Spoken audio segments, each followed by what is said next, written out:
Welcome to Hurrdat Sports Radio. Listen, we've said all along, I'd just love to see this team continue to grow, compete, make progress, have a team that represents the values of Nebraskans. What could take a guy over the top that loves his alma mater, that's pretty comfortable, that has built a good relationship? It would have to be something extreme with the power structure. I mean, it's just basic types of leadership things that are really, really important to me. And I like people who hate to lose. I like people who hate to lose more than they enjoy winning. My heart of hearts says there's nothing about how this whole thing is shaken out that makes sense. That makes any sense. Mm-hmm. You know, great coaches are people of character. I think they're people managers. You know, they're culture builders. I think they're grinders. Before we start any of the slander and speculations about who Trev is or isn't, I would hold on. Because you don't think he's going? My gut says no. Okay. What I'm saying is that's what I have found. No matter if it's a football coach, basketball coach, or a volleyball coach, there's some very core and key fundamental characteristics that help to define each of them.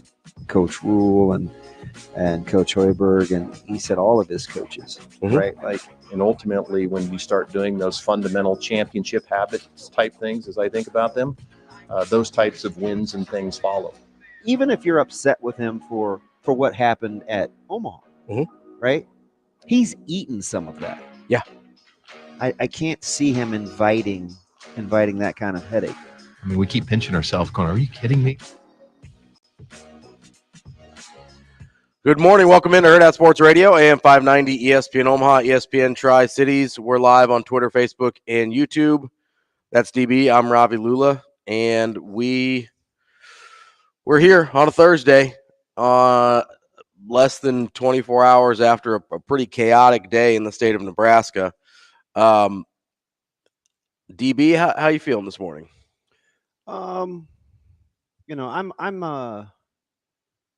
It was a long day yesterday. It sure was. So I mean, it's obviously tough. It's a couple of different aspects to it, right? There's the friend, yeah, right. Like, then there's the man. I love my university. Like, what's best? Can I separate those two? Do I have to separate those two? And then it's like, I have to practice, sure enough, what I said yesterday, right? Because I said I'm not typically a guy that looks at potential what could be's and what ifs and on a negative slant where I allow that to dictate my thought process. It was really hard yesterday not to fast forward to potentials down the road. Yeah. With the landscape, not only for the University of Nebraska, but for the athletic department. So I ran the gamut of emotions, and I told Trev last night, I said, I'm not mad. Like, that wasn't the first feeling, and I still don't. I'm not mad at it. What I think I am is I'm pretty disappointed, but I'm disappointed across the board. And listen, 888-638-4876. We can process through it, and there's a lot of places to point the finger. Yeah, 100%. But before it's hard to go get a pound of flesh if you're pound of fleshy without knowing all the details, and I don't think any of us really do. Yeah, right? we don't. Right. I think. I think this started, early Tuesday, Wednesday, around there, early last week, and I think there were one or two people that knew. Okay. I think Trev was asked not to go to College Station on Saturday. By leadership. Yes. Okay. And I think he went anyway, which, I mean. That's his discretion. Yeah, I don't really begrudge him for that. And then bad news, per usual, will beat you home. Yeah. Right. So yeah. Houston Chronicle gets it, and then we're off and running. So let's kind of go back through the timeline yesterday, because you obviously talked to Trev last night at some point. Via text, yes. Okay. So, and you can share as little or as much of that conversation as you want. I obviously It'll be very little. That's totally fair. The timeline yesterday is about 9 a.m., little after, while we're on the air talking to Jacob. We're in the middle of an interview. Yeah, talking to Jacob Padilla. The news comes down from Houston Chronicle that the Texas A&M's targeting Trev Alberts and that he's expected to take the job. Mm-hmm. Nothing final at that point. It was, not a done deal, but that the expectation was there. And then we have about 6 hours, 5.5, 6 hours, where we don't hear much of anything. And the longer it drags on, you kind of start to think, well, maybe there's a little more wiggle room here for Nebraska than we originally thought. Yeah, I felt like during that 5 or 6 hours, because I have a decent idea of what was going on, right? Kind of the posturing, between leadership and Trev. Yeah, and I wouldn't necessarily say, okay, we'll just say leadership. Do we want to get more specific? No. Okay. No. But I think it was for a few people. And I got to do this in order, not just talk to be talking. But I think Trev wanted some assurances. Okay. And I think they were willing to bring that to the table, because I still don't think Trev wanted to leave. I think he feels like he has to. Sure, and that's kind of there's a couple different scenarios where this could have played out, and I do want to get to those. So you're saying a few different people. When I say leadership, I mean Board of Regents, interim president. No. Okay. That's part of the problem. Okay. Because that's why I wanted to clarify. This is kind of speculation. Sure. But I'm not. There were several Board of Regents that weren't even in the loop. Mm-hmm. Now, I do think there were one or two that were. Okay. That knew as maybe early as the middle of last week mm-hmm. that something was on the horizon. I do think Chris knew.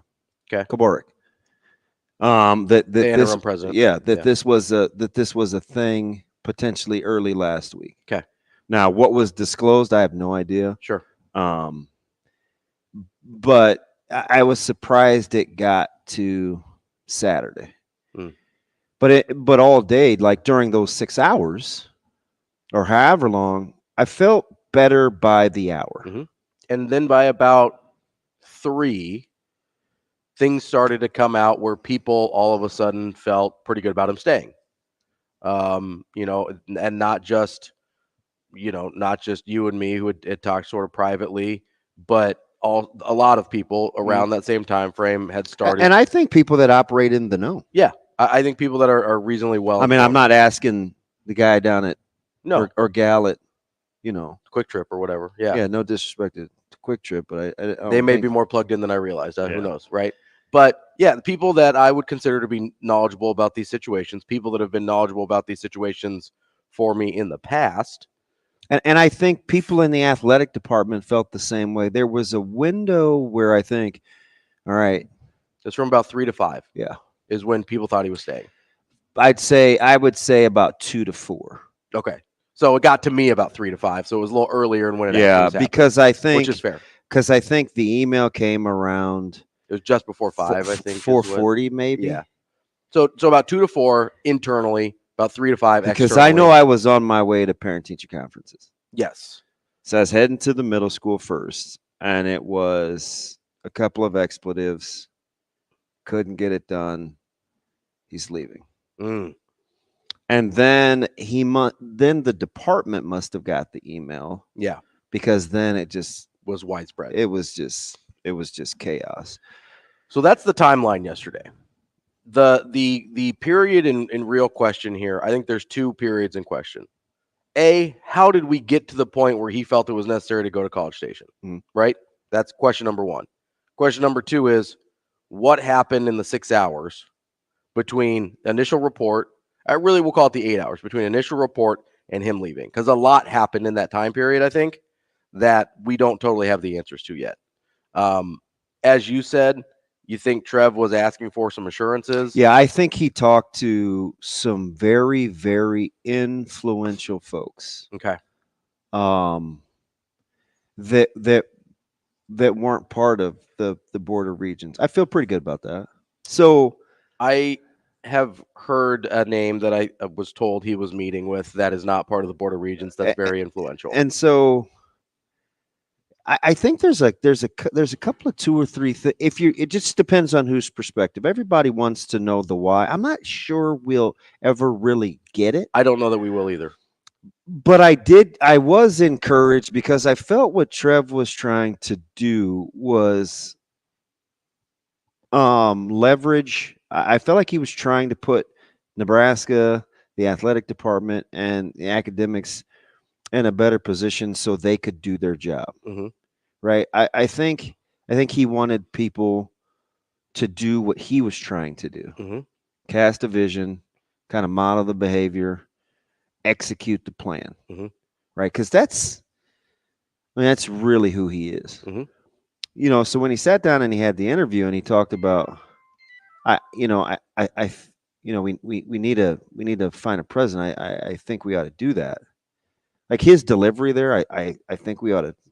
Yeah. I think we ought to go ahead and do that.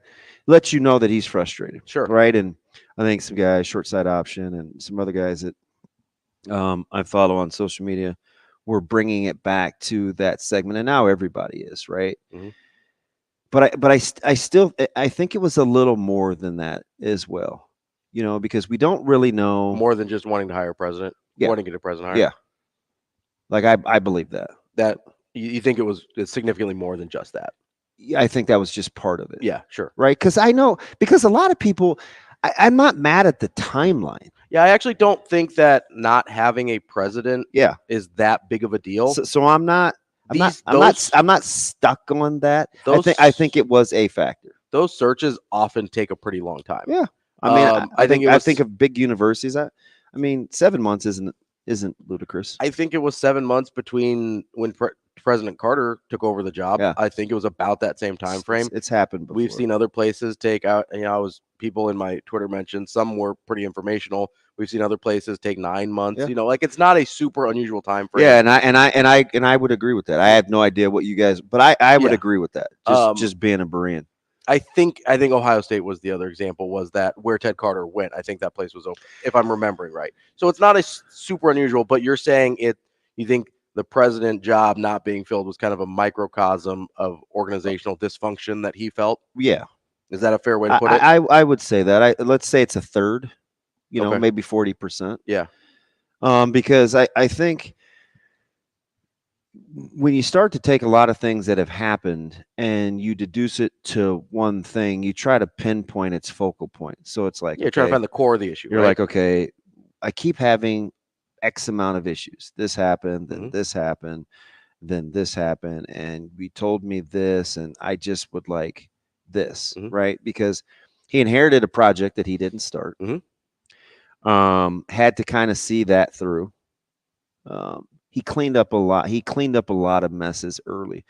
So I just get the sense sometimes, like, it's not necessarily paying it forward, but you want to make sure that people have your back. And so I think it manifests itself in a ton of ways. Sometimes it's, hey, you got to match my energy. I want you to match my transparency. I want you to, because sometimes when you work for and with people, that's really all you want. Yeah. You want them to match your level of investment, your level of commitment, your level of... And those are typically the people we like to work for, right? Yes. Like, that won't ask you to do anything that they're not willing to do. 100%. Yeah. So I think that's stuck in his craw for a while. Sure. I also think, and tell me if I'm way off base here, right? Because I do think... I may not know. We have, and that's fair. I do think we have to address the Board of Regents elephant in the room at some point. Yeah, that's down the road a little bit, but I'll say this, and I'll say it early. Okay. Does the efficiency and the political side of the Board of Regents need to get better? 100%, because they're trending in the wrong direction. Is that the sole catalyst for what I think is going on here? I'm not so sure. Okay. I'm not so sure. Now, that's not to say, Trev may have looked at it and said, well, this isn't going to get any better. Right. Even though there may not be as direct correlation, because I do think a member or two of the Board of Regents was aware without really informing the rest of the Board of Regents or having that discussion. So I think that's a problem. Yeah, they probably need to have that discussion. Now, is that part of the dysfunction that I think he's dejected about? Sure. Is it directly related to all these other issues? Here's why because what I say, and I mean this. Sure. Right? Like, there's this. So the friend in me says, I don't know how long I could continue to, if I didn't like the direction that something was moving in or leadership, or I didn't have a ton of faith in leadership. Okay, I understand. I don't know how much you would endure. I would ask you to endure, my friend. Yeah. But where I struggled yesterday was sometimes I think I just want people to put their hands up and fight. Like, so this is the duality of my competitiveness and kind of how I feel about people. Don't take it. Like, rise above. Stand up and fight it. If you really love this institution and it means as much to you as you say, I'm not sure I want to play the blame game with the Board of Regents. Just fight. So does that make sense? 100%. But if you were if you were going to ask me advice as a friend, yeah, I would say, man, I don't know, Ravi. It's a bad work environment. It's a bad work environment. Maybe you got to find something to do. Because what I think this is going to do, like, if you're looking for a glass half full, is I really think you're going to have to revisit the political protocol and the infrastructure and how it operates. Like, you have to take a good hard look at it. That's kind of what I wanted to get at a little bit here, because I honestly don't care what your political leanings are. That's not what this is about. What this is about is politics having crept into a place where it probably does not belong. Because I was reading articles last night from like the Nebraska Examiner about, they will do a good job. So Flatwater Press and the Examiner, Flatwater Free Press. I don't know if they can get people to like talk, but they'll probe.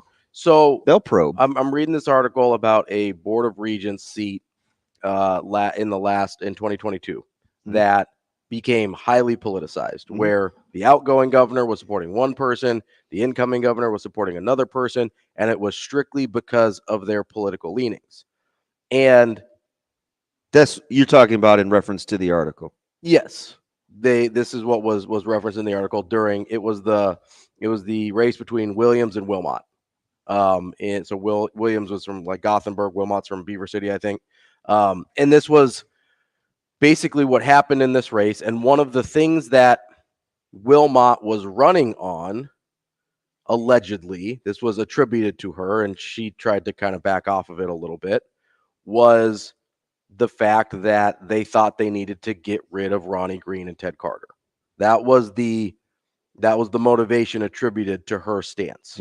Okay. And didn't really come out and deny it. Was like, well, I think we should evaluate whatever. And listen, let me just say this real quick. I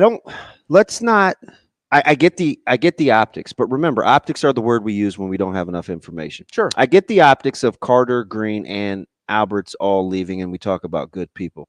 I'm not so sure all three of those people are uniquely connected from a positive aspect, right? I don't know the relationship between Ted Carter, Ronnie Green, and Trev Alberts. I only know the relationship between Trev Alberts and Ted Carter. So I know Ronnie Green gets lumped in there, but I'm not one of those people that's saying these three things are connected. Totally. So I that's my stance on that triumvirate. Totally fair. I'm only putting him in there because I understand. I wanted to say that for me. Sure. I'm including him because he was in the article in terms of some of the Board of Regents wanting to pursue new leadership as part of their agenda. The problem that I have with that situation is the terms liberal and conservative were attributed to education. Mhm. And once you start talking about education in those terms, you've already lost. Yeah. That's the problem. And the problem is people panic because of the tuition numbers, like the debt, the student enrollment, like what's gone on since COVID. Like everybody's anxiety is ramped up, and it typically rolls downhill. So I think people's sensitivity is heightened. Like what we're willing to talk about, what we're willing to put up with, it's heightened. And so for Trev yesterday, the one thing I feel pretty comfortable about is I don't feel like, I know this isn't a money thing, and I think he's well aware of the volatility of their athletic director position, and that it's not Board of Regents there, it's boosters. Yep. Fair. I think he's well aware of that. But what does he typically gravitate towards? Vision and leadership. The exact two words I was gonna use. And when you read his announcement, yeah, that's what he's hanging his hat on. Now, will it be short-lived? I don't know. But I do feel he's in such a place emotionally that that's what I was going to say ran to, but I'm not trying to give the impression that that's what he's drawn towards. Yeah. Because again, the one thing I think I feel good about is I thought yesterday's meetings for the most part were about putting Nebraska in a better position across the board moving forward. I don't think it was to elevate. I don't know. Yes, was it a power play? Sure. Was it a game of chicken?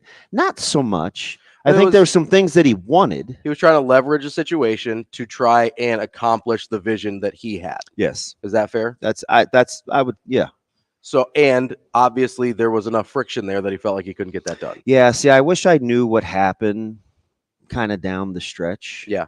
In the last couple hours there. Yeah. That 2 to 4 period. And it may take some time, but yeah. And again, there's some media outlets out there that can get people to, they're really good at what they do. Getting people to talk. Yeah. So here's what I do know is people are going to be paying, whether it's these people's fault or not, people are going to be paying a lot more to the Board of Regents election in 8 months. Yeah. Than they did last time. And we got to take some ownership, man. Yeah. It's like, that's why I'm not, you know me, man. It's like the people that talk about bad kids. Well, it starts with parenting too, right? Yeah. Like you can be upset about the Board of Regents, but who does the electing? I was gonna say it's an elected position. Like we do. It's an elected position. And how many of you actually know who you're voting for? So I'm not. If you vote for Board of Regents, that's not where my angst. I do think it is a problem. And listen, I'm not gonna fight you over that. We've got more. Yeah. I do want to get to Trev's statement. I'll set up the lineup at some point. We do have guests. I don't know. We'll talk. We've got more Hurrdat Sports Radio coming up next.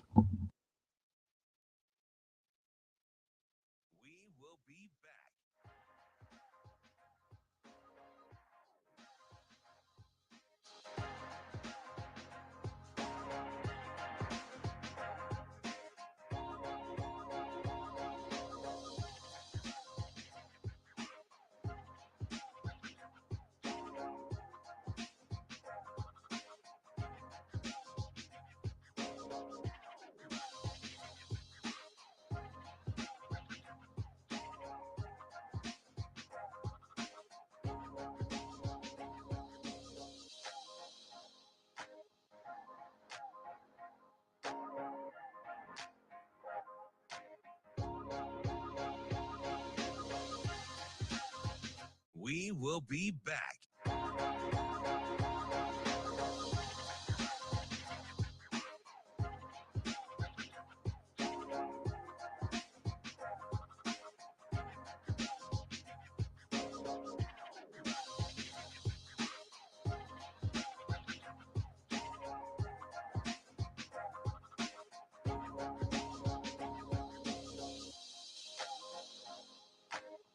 on you here, but there's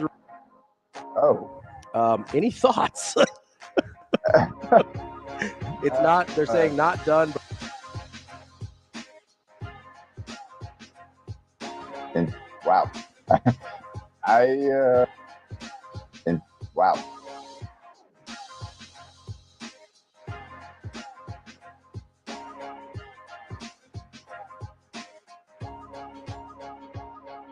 Right now, We will be. I don't want to totally change gears.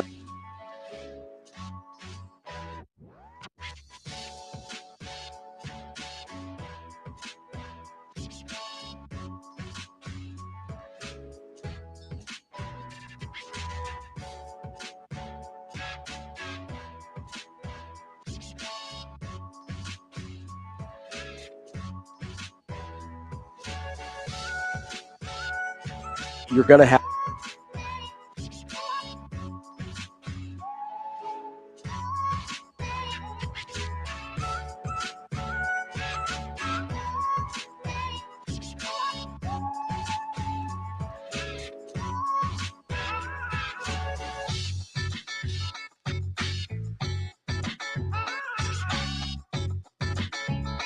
We will be back.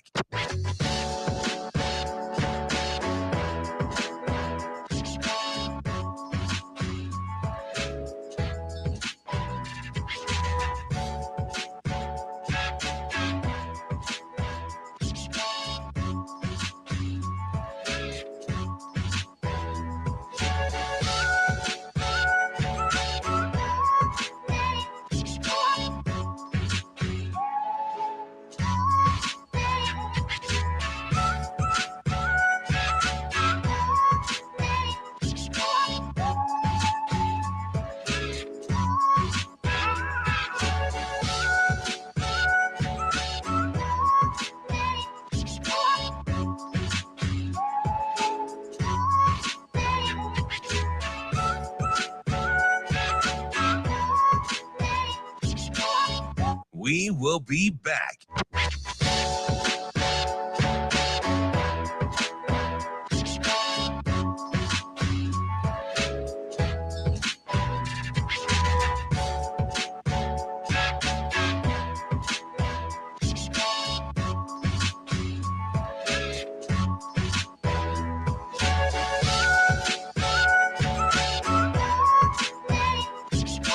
We will be back.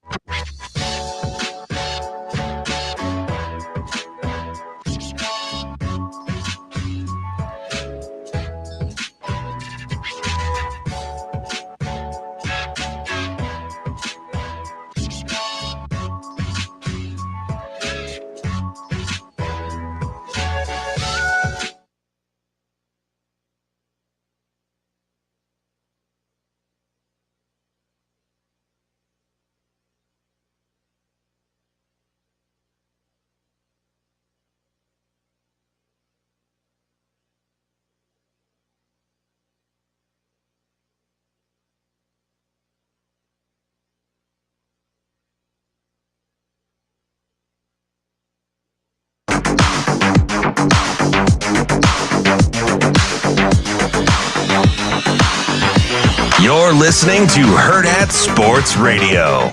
You're going to have people court you quite a bit, and you're able to separate. Hey, this is the job I'm doing right now while still listening to whatever's happening on this other side. I don't know Trev, so I don't know if that's the case. I don't know if that's his personality. It seems to think that you don't believe that, which is you have better insight to it than I do. But it's I'm fairly stunned, to be honest.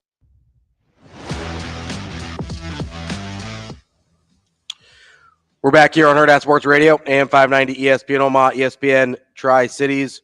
We're live on Twitter, Facebook, and YouTube as well. I did want to get to our lineup because I don't know when else we're going to get to it, so we're going to go now. Coming up here at 8 o'clock, we're going to talk to Mitch Sherman from The Athletic. He put out a piece on The Athletic either last night or this morning, I'm not sure when it dropped, kind of examining the why of the Trev Alberts situation. So glad we'll get to talk to Mitch this morning. 8:45. Take a little break from all the doom and gloom and talk to our guy Brian Edwards, our Vegas insider, see if we can get maybe win a few bets this weekend and cheer ourselves up a little bit. 9 a.m., we've got Michael Bruntz from Husker 24/7.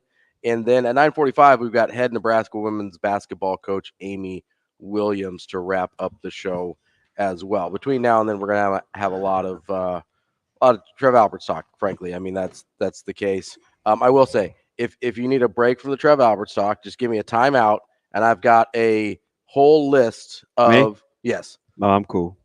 Just give me if you're just like, hey, I just need a break, give me a timeout. I've got a whole list of internet theories on why Kate Middleton is missing. So if you just need a break, we can just switch gears real quick and then come right back to it. Okay? Who's Kate Middleton? She's the heir to. So Prince William is her husband. He's the heir to the King of England. So she's the Princess of Wales, and she hasn't been seen in public in like 4 months. Wait, is that the one that they got mad that he was marrying?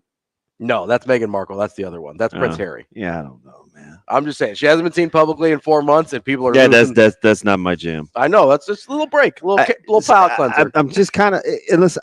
I want to I want to empower you. You have you don't need my blessing, but however you want to feel, feel that way, right? Like if you want to be mad, I get it. I was on pins and needles yesterday. But at no point was I angry, right? I was a little scared.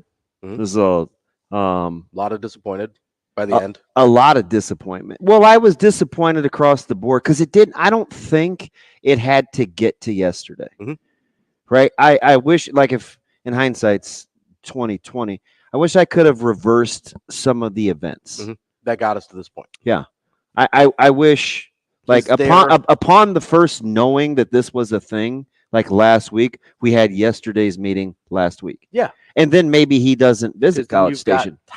You've got time. Yeah. Because yesterday you're under the gun, right? Well, by the time the report comes out and you're scrambling, you have a finite amount of time. And I don't agree with that's why I think I just want to spark people to be individual free thinkers. Take collections of information, do with it what you will, be empowered to think freely, right? I don't subscribe to how could he walk it back? Once it was out, how could he walk it back? Because believe me, I think that was discussed. And I just simply asked the question, would you rather explain why you are staying or why you're leaving? Or why you are leaving? Way easier explanation why you're staying. So that doesn't make any sense to me. That's not a good reason. And guess what? He could that wasn't a thing. Yeah. That's a thing we make up. So we have a talk. It wouldn't have been an issue. Now, were there people disappointed yesterday at 9:30 that was even a thing? An option? Oh, 100%. Sure. But you know who forgives? Those people. Yeah. Was he going to have some explaining to do?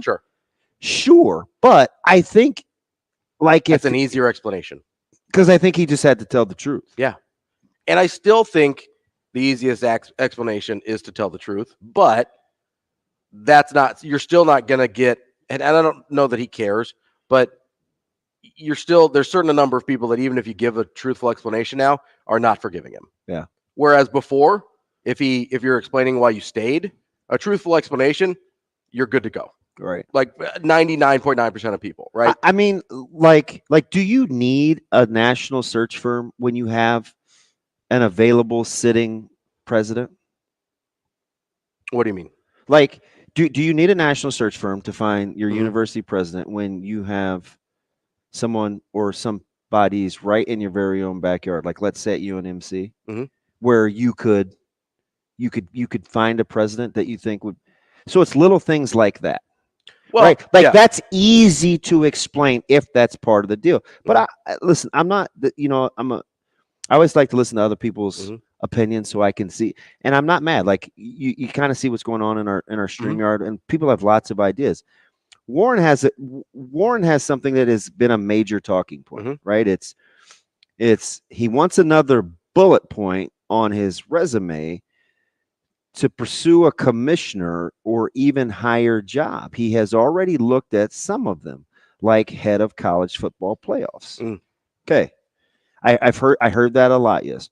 yesterday. Mhm. Okay, not discounting it. I'll tell you guys the same thing I told Warren in StreamYard. You're going to a situation in A&M which has its own unique challenges. Mhm. Okay, for not an easy job. 4 athletic directors in how many years? 11. 10, 11. Okay, and it took Trev about 3 months worth of recon to step into that very same kind of turbulence at Nebraska, but it was his home institution, so you're willing to take on more. Made it a little bit more. Yeah. So let's say that's true. Let's say that supposition is true. He just wants to add to the resume. He wants to cuddle up closer to Sankey, right? Because I heard this a lot yesterday. It's a power play, man. He wants a bigger job. What do you, at what cost? Yeah. Like at what cost would you be willing to invite headaches? This level of headache too. This is not small. At a large level for the sake of advancement at 54 years of age. At a place that he considers to be home. Like, right? Like that's a factor, right? If he's the AD at Clemson right now, right? And has said all the same things. Same person, right? Because he's got a house in Clemson. That's the only reason I even brought that up. That's why it was in my head. South Carolina. Whatever. Yeah. So somewhere in that neighborhood, right? So let's say he's the exact same person, exact same career, everything's the same, except instead of taking over at University of Nebraska, he takes over at South Carolina, Clemson, wherever, right? And the exact same thing plays out. They're struggling. Let's say they fall off from Dabo. He has to hire a new head coach, whatever. Make the situations as similar as possible. And then he decides, I think I'd rather be in the SEC than the ACC. I think I'd rather cozy up to Greg Sankey. If you're going to struggle, wouldn't you struggle closer to home for advancement? Yes, that's my point, right? Okay. If it's Clemson, South Carolina, it makes sense if he goes somewhere else for advancement because, Clemson might be mad at him, but who cares? I just don't know. And I'm not saying I'm not saying there's not some validity in what Warren is saying. What I'm saying is, how much would you put up with, and for how long? Because an extra $2 million is for Trev, in my opinion, is not worth the potential headache. So what was the separator? So here's where was it the vision? So here's where I think the ambition and future jobs could have played into the situation, right? Is if there already is issues, and like you've had it in the back of your mind, say maybe before you took they just hired a coach. Right. But I'm saying like before you took the Nebraska job, let's say he's at Omaha, whatever, or at some point in his life, he's kind of put out, maybe I'd like to be a commissioner of a conference, or maybe I'd like to be, there wasn't even a college football playoff commissioner at that time or whatever. But he's like, maybe I'd like to kind of run the championship. Maybe at some point in his life, he's put these things. Yeah, I don't think he wants to be an AD forever. Right. So maybe at some point, those have been career goals. And he gets to Nebraska and he kind of shuts those career goals off to the side a little bit because he's like, hey, this is a place I care about. I could see myself staying here. But then you start having issues with the guy that you really enjoy working for, Ted Carter. All of a sudden he's gone. You start having issues with vision of maybe interim president, maybe influential people outside of this university system. Building projects, whatever. Building projects that are going to cost $500 million that the Board of Regents that maybe didn't love your predecessor and you kind of feel some way about it. Like if those things start to happen and you previously had already been like, maybe I don't want to be an AD forever, those things start to come back into your mind. Yeah, in their totality. Yes, right? Yeah. But they get brought back up because of the lack of vision, the lack of leadership, all of that. Jesse here, stay on the line. We will get to you after the break. I think one thing we can all agree on too, actually. Yeah. Ridiculous PR blunder. Horrible. And the absolute worst timing. Yes. Yeah. That's where anger creeps in. For sure. And I want to dig deeper because I feel like anger is a secondary emotion. Like, what about this made us angry? Do we feel betrayed? Because I kind of feel like a lot of it feels like we feel betrayed. We'll get to that and more coming up next on Hurrdat Sports Radio. We will be back.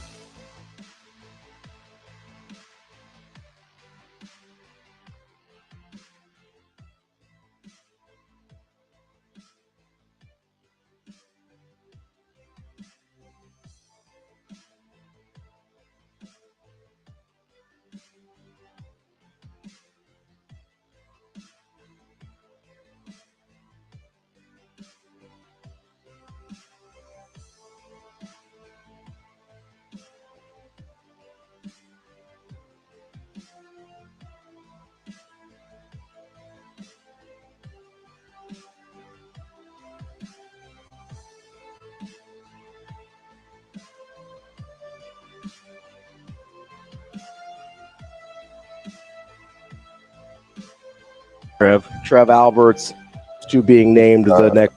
Oh, Any thoughts? I don't want to. that's kind of wow.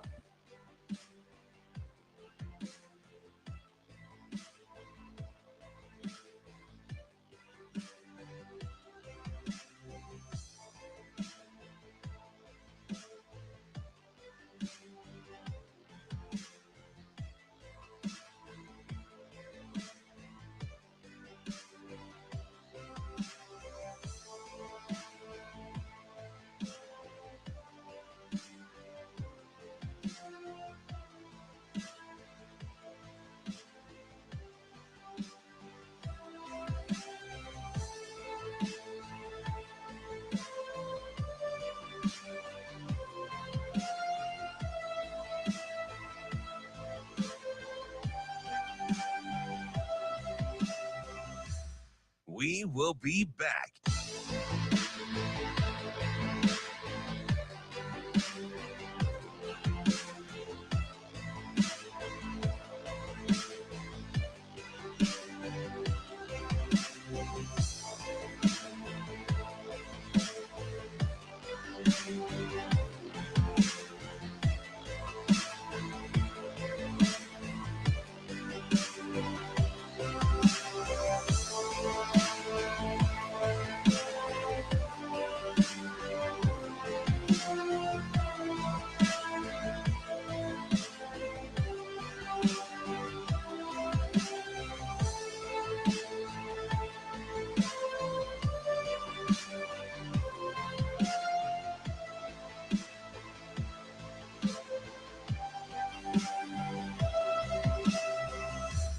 We will be back.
You're listening to Hurrdat Sports Radio. I don't want to totally change gears on you here, but there's a report coming out right now from Yahoo, Ross Dellinger, and Houston Chronicle that Trev Alberts is close to being named the next athletic director at Texas A&M.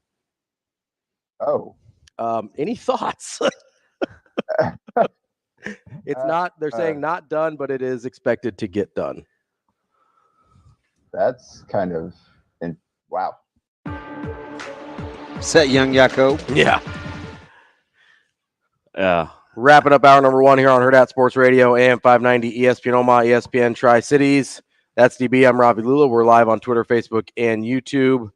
Yeah, I didn't mean to drop that bomb on Jacob there. It just kind of got to the point where I was like, I don't know that we can go another minute without acknowledging this. I knew when you started reading, I was like, oh, you mean Trev? Yeah.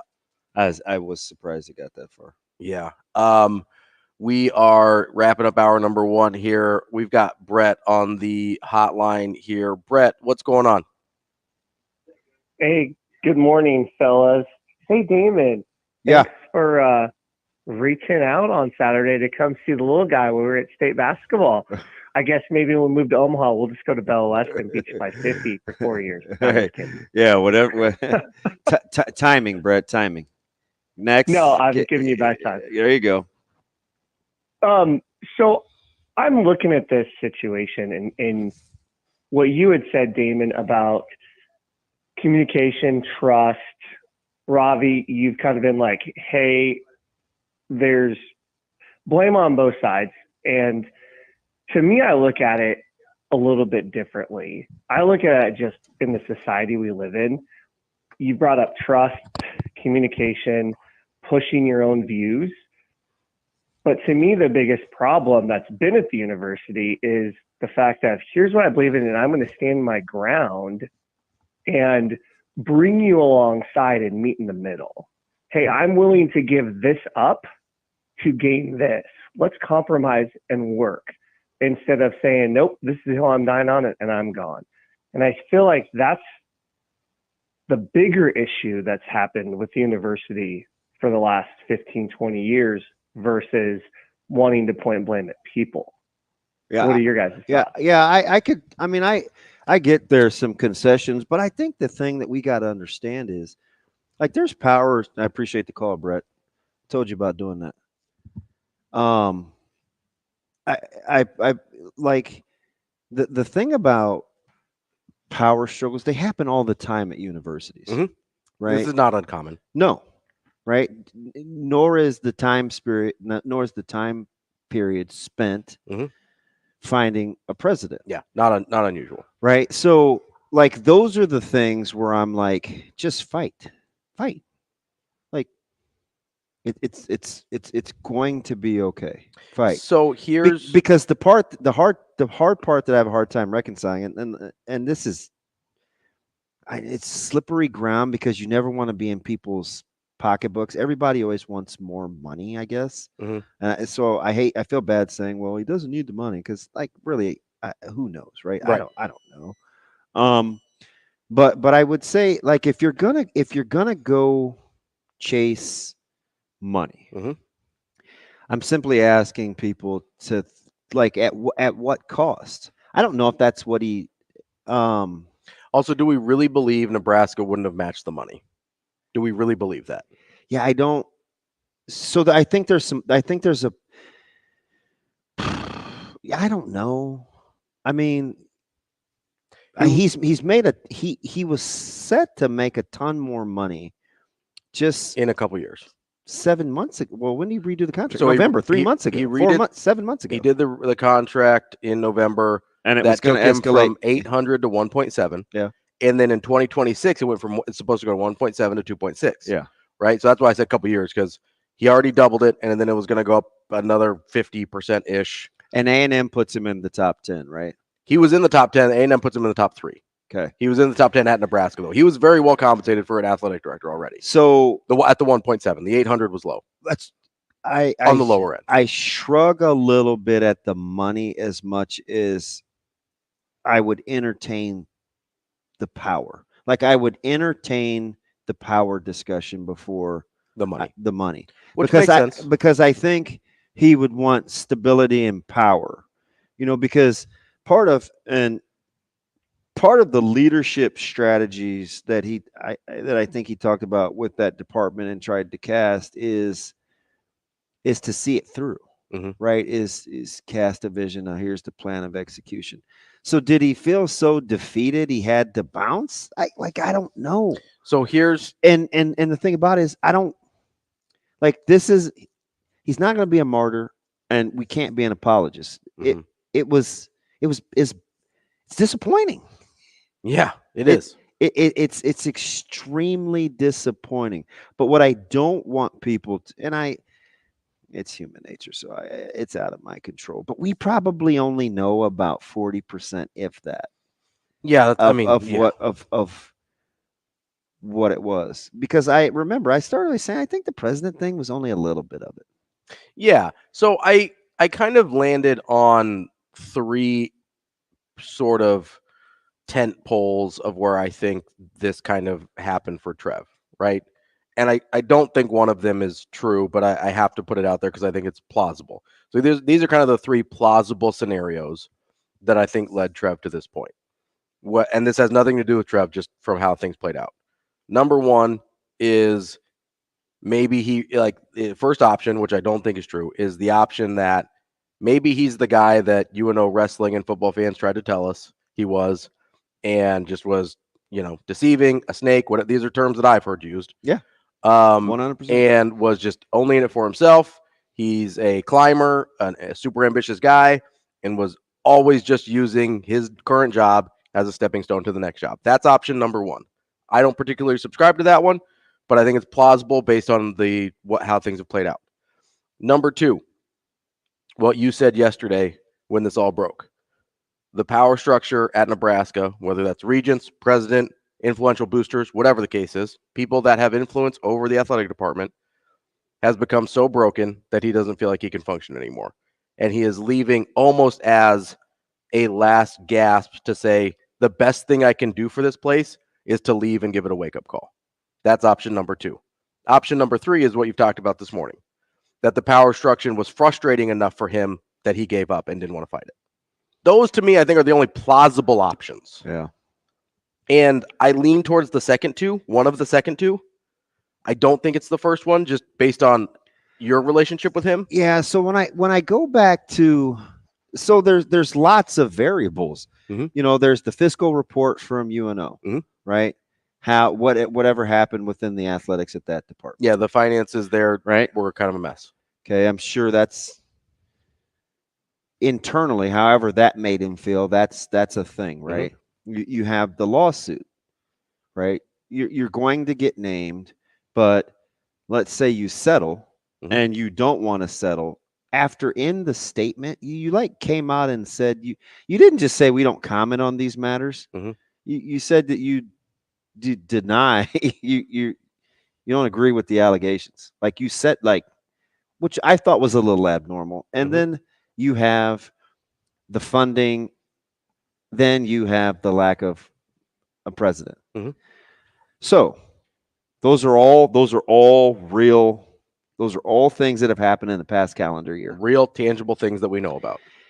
If those things are starting to mount and stack, how closely connected would you have to be with your employers or your bosses to help see you through difficult times? I would have to have an enormous level of trust in them. Yeah, so I think all those things matter. Mm-hmm. And I think when you're having meetings, like let's say yesterday, the day before, you're looking for some assurances in those particular areas. And here's the problem with assurances. I don't just think it was about money. I don't either. I don't either. Because I genuinely believe if it was like, hey, A&M's offering. And not that it makes it any better, because the one thing I was mad about mm-hmm. was the timing. I like, sure. Because I love the university for me is bigger than any one person, mm-hmm. right? I never even said the university. I used to get mad when people used to give too many attributes to Coach Osborne. Mm-hmm. I said, we don't call it the University of Coach Osborne. It's the University of Nebraska. Even he would tell you that, mm-hmm. right? Now, there are always those people that would come back and say, well, that's not what he really, I don't know that, man. You know him on a different level. And if you think he's this and you think he's that, I don't know. I'm just telling you what he's instilled in us, right? Mm-hmm. Bigger than him, bigger than it's the institution, it's the state, mm-hmm. whatever. So if I can try to convince myself Nebraska is going to be fine? Absolutely. Mm-hmm. Do they have to fix some things in place? Sure. That's why we're having this conversation. Yeah. This isn't in defense of Trev, because we're going to be bigger than Trev. But I'm not going to make him a martyr either. No. Right? Because the way that it was handled yesterday is poor. It's poor. Very poor. Now, some of that was out of his control, but a lot of it was in his control. Mm-hmm. So when you set a series of events in motion, a lot of times you lose control over how people find out. Well, the order was backwards. Yeah. But a lot of times, like if you're going to make that trip to College Station, if you're going to entertain, and I do know, and I do know he was asked not to go. Right. But I'm saying if you're going to do, but that happens in business, right? Hey, don't do it. If you're going to do those things, you have to be aware that you may lose control of how the information gets out. If you don't do it up front, you have to understand I may not be the one that gets to tell the story the way I want to. Right. So that's on him. And that's on him too. And you've got to be okay with that. Like, what would have been so bad or such a venture mm-hmm. to go conquer that you're willing to burn it all down here? Literally. Really? I mean, I don't think that's being dramatic. Literally. Here's the problem with assurances, though. If you don't trust the person giving you the assurances, they mean nothing. Yeah. And I think that's part of the place we landed yesterday. I'm gonna Talk to Mitch about the coach rule angle too, because we haven't got to that yet. Coming up next, we've got Mitch Sherman from The Athletic here on Hurrdat Sports Radio. We will be back.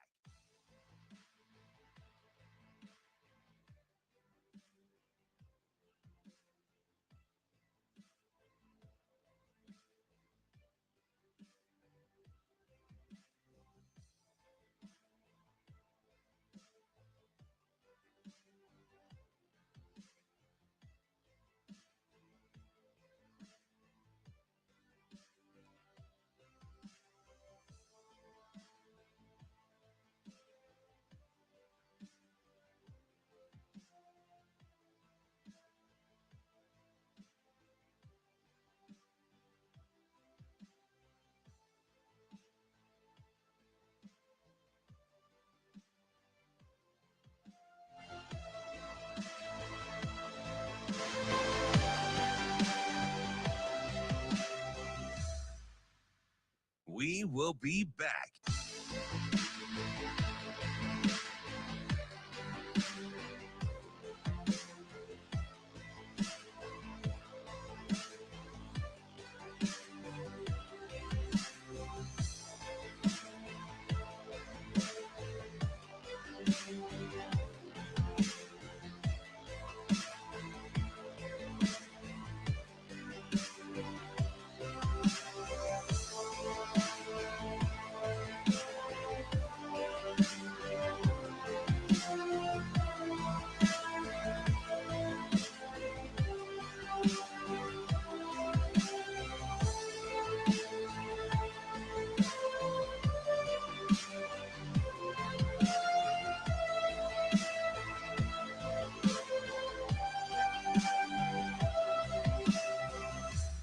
We will be back.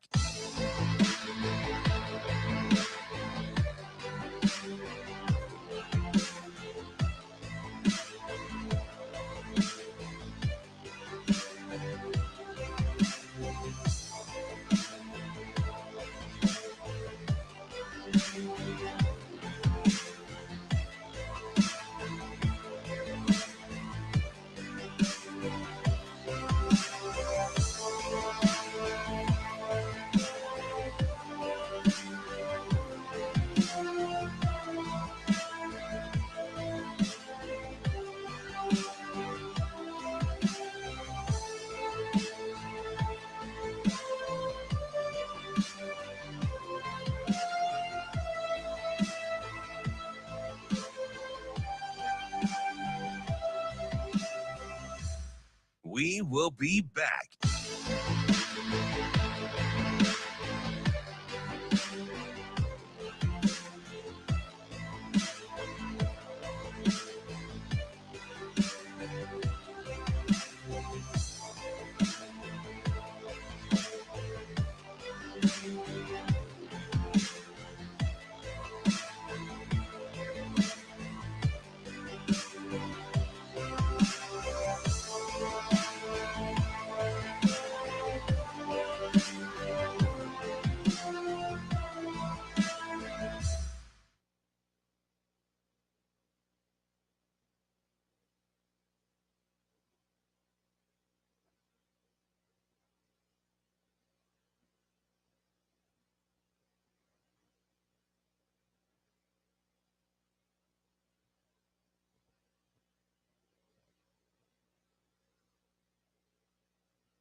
You're listening to Hurrdat Sports Radio. Now, gas station coffee enthusiast and Nebraska writer for The Athletic, Mitch Sherman. It's great to see you. It's been since a cold day in the corner of Memorial Stadium. Mitch Sherman. I wrote that down because I'm going to use it in life. Mitch Sherman. It's not something that you generally hear, and it's certainly not something that you see put into action. Mitch Sherman. It's a lot more rare than you might think that they actually say it in the way that he says it and then go do it. Here is Mitch Sherman. Kicking off hour number 2 here on Hurrdat Sports Radio, AM 590, ESPN Omaha, ESPN Tri-Cities. We're live on Twitter, Facebook, and YouTube. That's DB. I'm Ravi Lulla. We're joined now by Mitch Sherman from The Athletic. Mitch, how are you this morning? Morning, guys. I'm all right. Mitch, how are you? How we doing?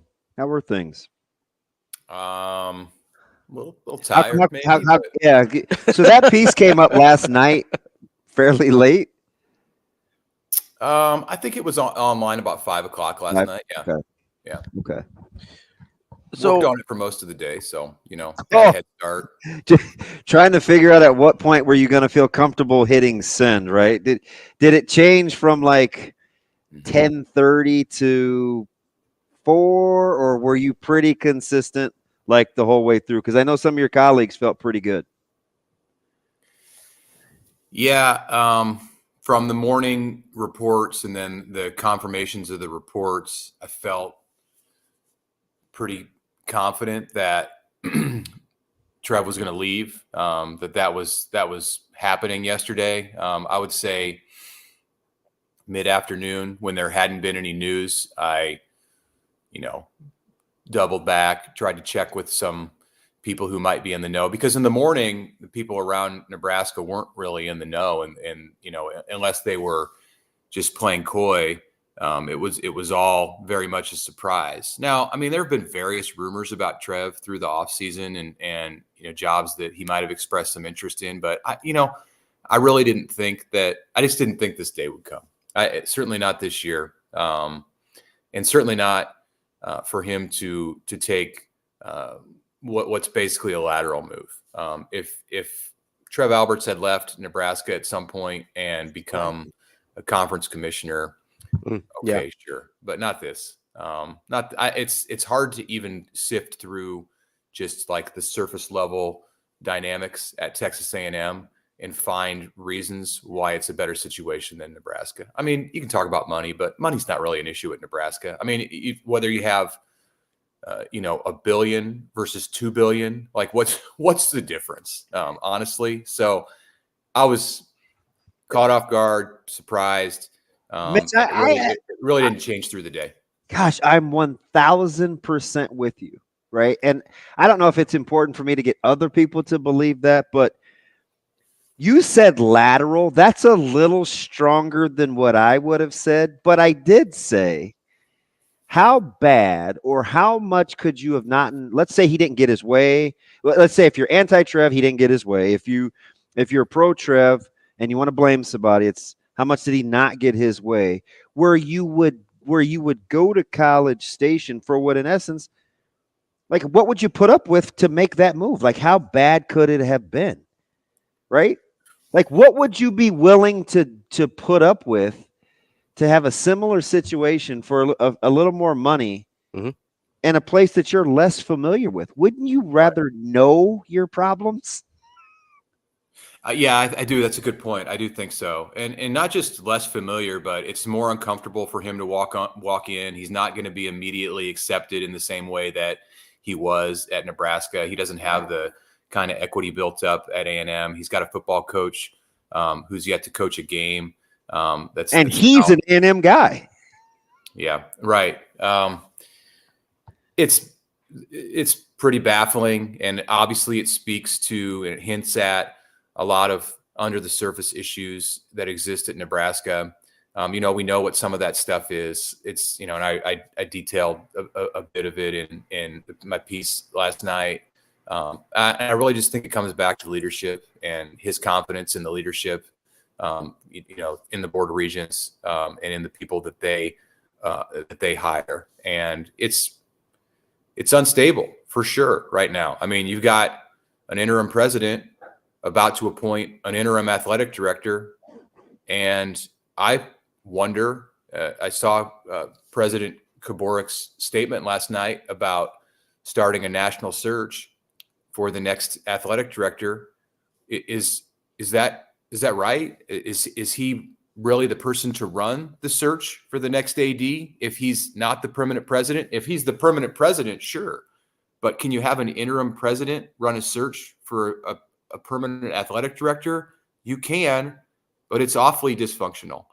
And, to veer really quick off course, because I want to say this, is that the thing that's just really difficult, I think, to swallow right now is that we should be talking about what's going on with Nebraska basketball and 100%. The excitement around spring football. I mean, look at what the basketball team has on its plate tomorrow and next week. We'll talk to Amy in about an hour.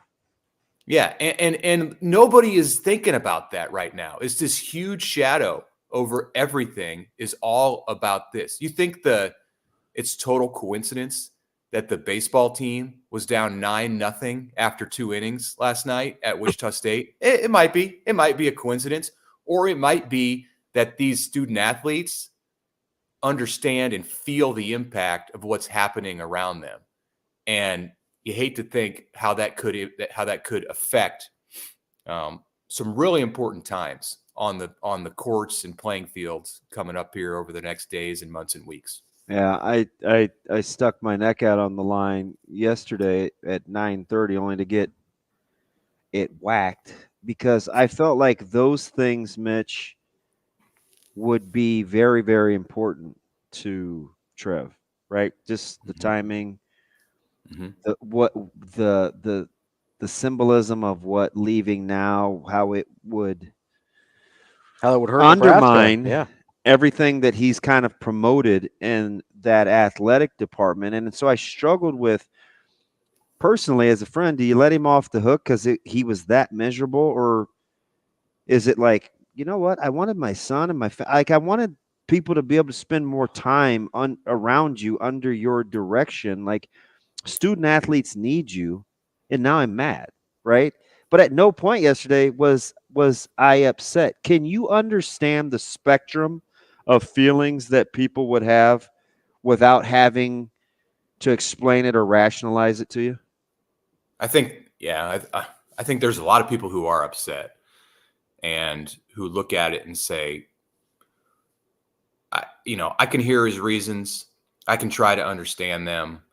I think that they're logical, but also this isn't Bill Moose. This isn't somebody who came in from a different place and felt the need to leave because leadership was in disarray, or, there were budgetary issues, or there were fundraising issues, or there was a lack of coordination on this topic.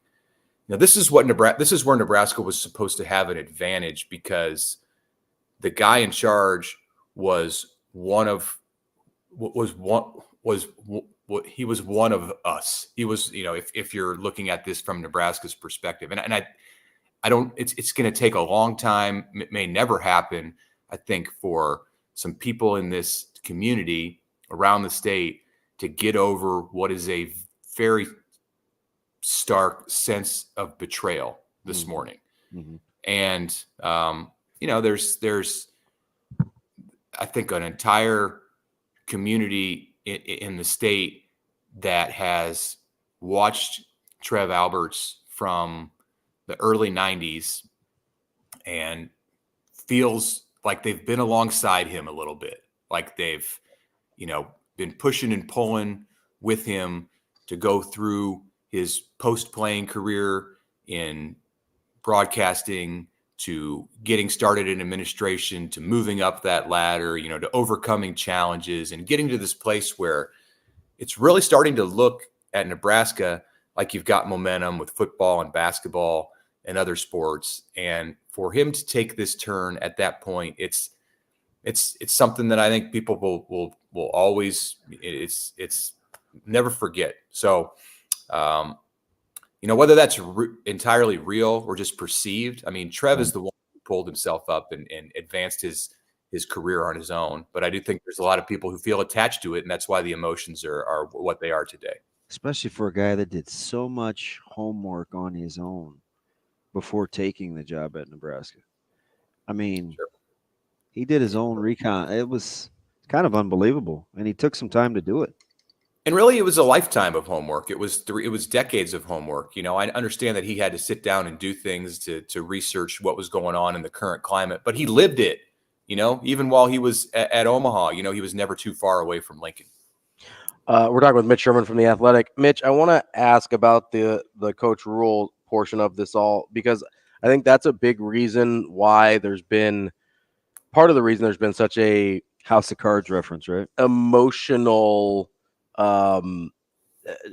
response to this is because I think with the two guys that Rule specifically called out as the reason he's here, outside of his wife telling him that he needs to come to Nebraska, Ted Carter and Trev Alberts, he very specifically said, are the reason he's at Nebraska.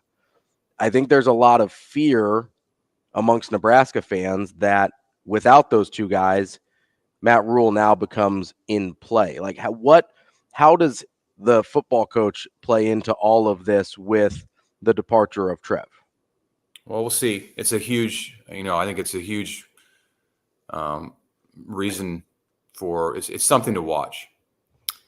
I do think that Matt Rule in his time at Nebraska, look, if you told Matt Rule what he now knows in October, November of 2022, that Alberts and Carter were going to be gone in March of 24, well, then he never would have taken the job. Mm-hmm. But that's undeniable. But what he has learned about Nebraska and how he has poured himself into the state over the last almost a year and a half now is good for Nebraska, good for his future prospects, for the ability to of this university to keep him. But it's not a great situation. We'll see. A lot's going to depend on who fills the jobs, who's the president, who's the athletic director, what kind of a connection can they forge with Matt Rule, and then we'll go from there. But there certainly are, I think, things on the table and options that he would have to consider that he didn't plan to have to consider 16 months ago because of what's happened here since last August. Yeah, I think you stated that perfectly, right? Because you on one side of the coin, there is the Carter Alberts thing, but on the other side, he loves his daughter's school, like sings their praises. You know, Brant's going to go to college at Nebraska. He's moving his parents here. There's lots of things that I think he enjoys as a challenge. I just don't think, and I get it, you know, the low-hanging fruit is, well, what about Penn State and this, that, and the other? And I'm just like, and now after yesterday, I'm not sure what to believe when people tell me things, but you know, he's not going to go to Penn State. Yeah, I'm one that like he's not going to go there. And he said that Kinder air dap again. Like we just now. I mean, other things. Now, could things change and could it be other schools? But the lazy, low-hanging Penn State thing drives me up the wall. It literally drives me up the wall. Mitch, I'm curious with the. I'm curious how much you think the lawsuit has an impact on what we've seen play out over the last couple of days, because it's something that has been brought up a ton. I tend to think that that's not a primary reason of this move, but it's a big enough thing that I do feel like the question needs to be asked.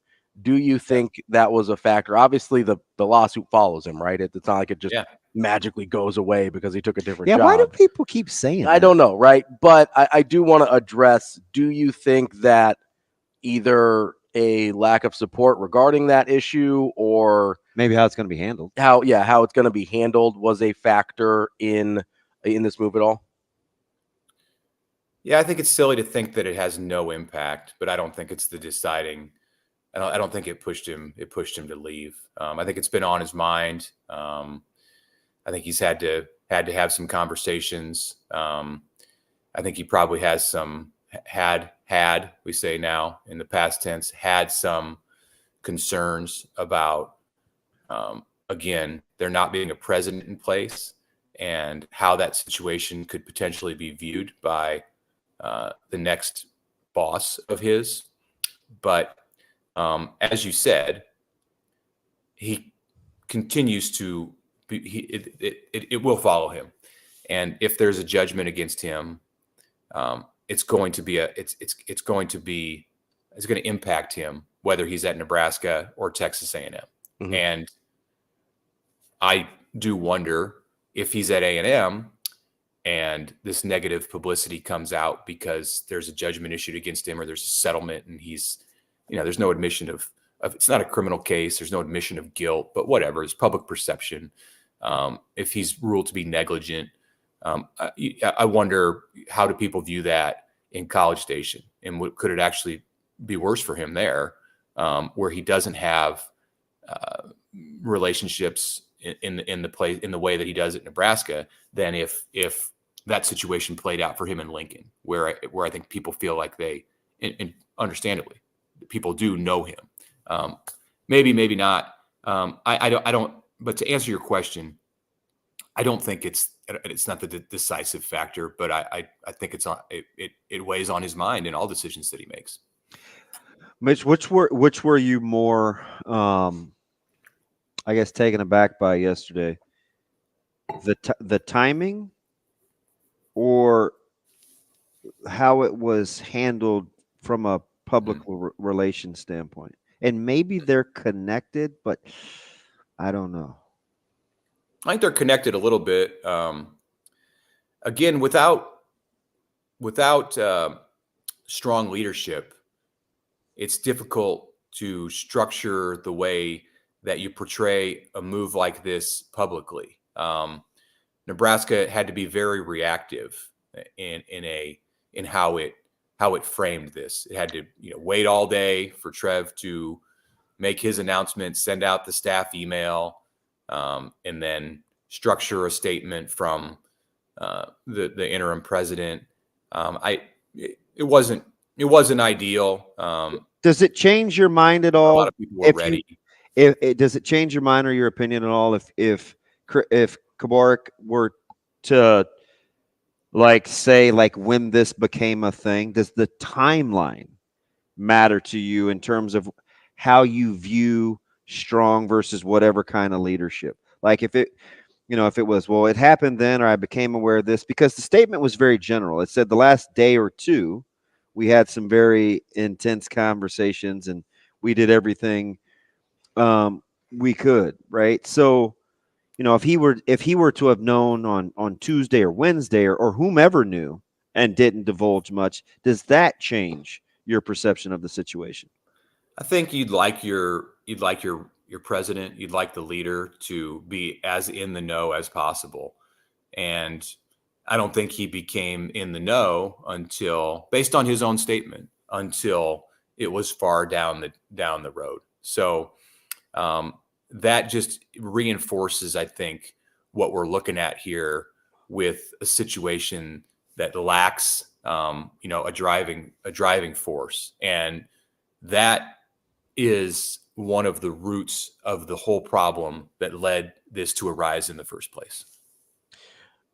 Mitch, as we kind of sit here and think about what's happened, I'm also starting to gravitate towards what's next. I know it probably makes way more sense, as you said, to hire a president before you hire an athletic director. But have you thought at all about some potential names that would make sense at Nebraska to succeed Trev Alberts?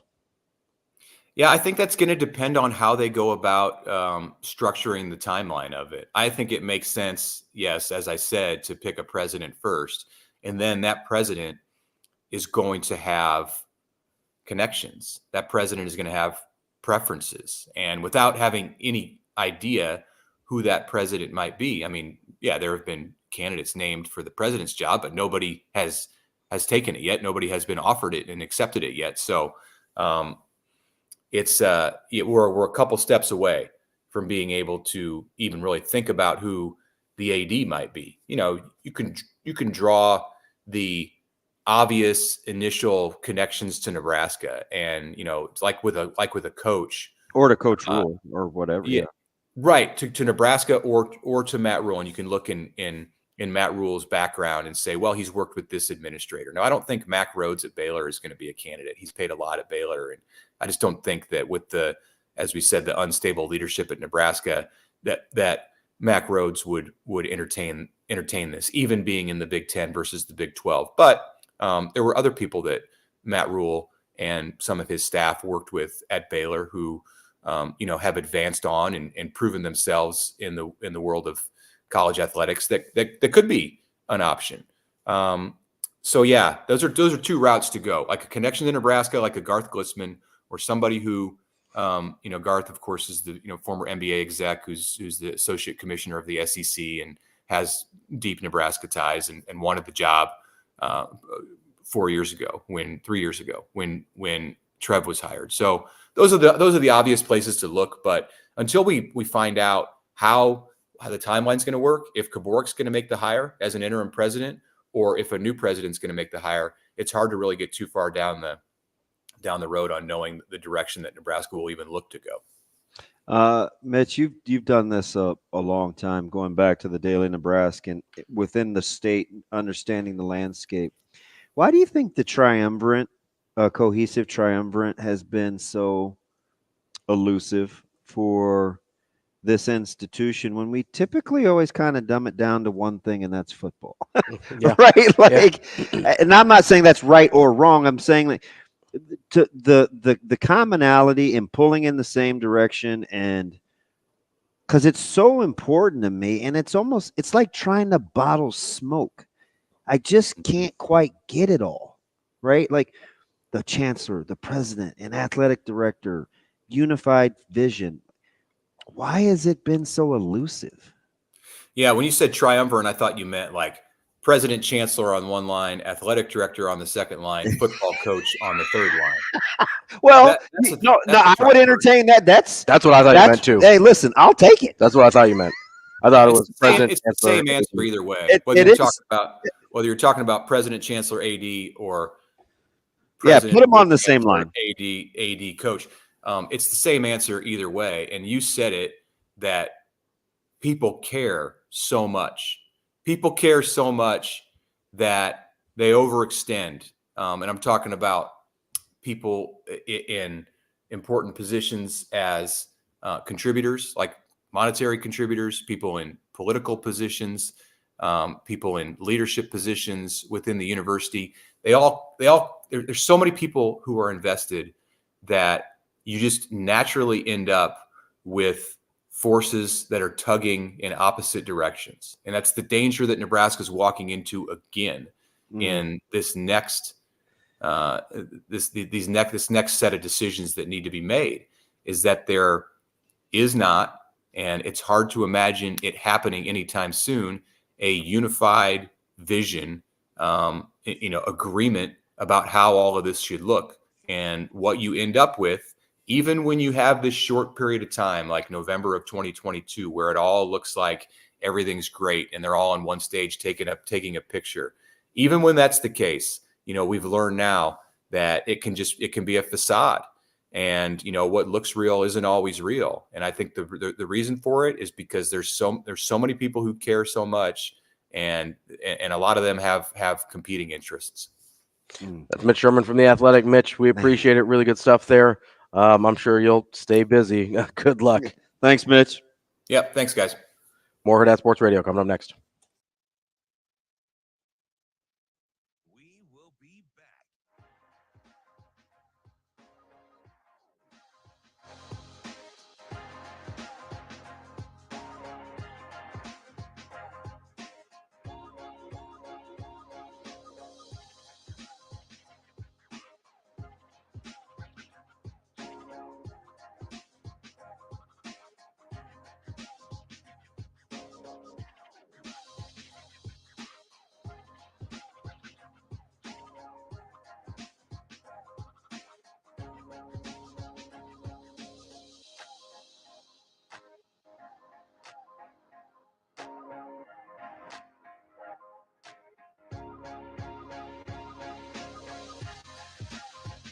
We will be back.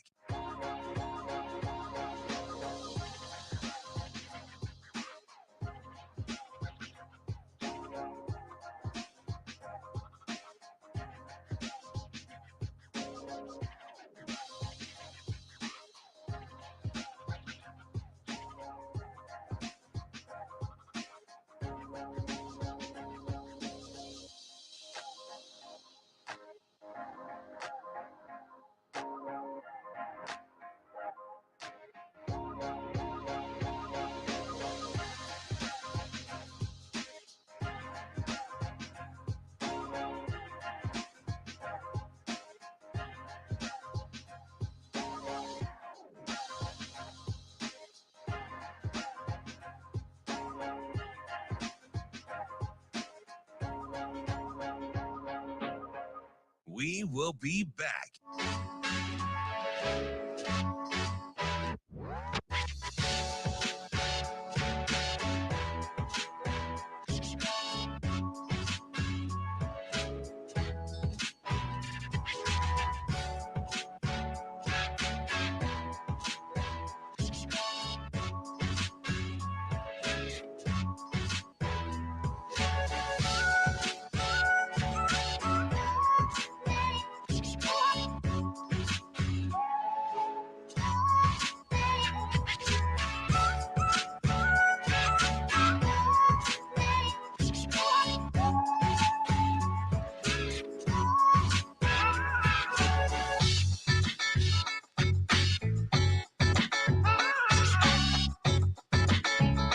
We will be back.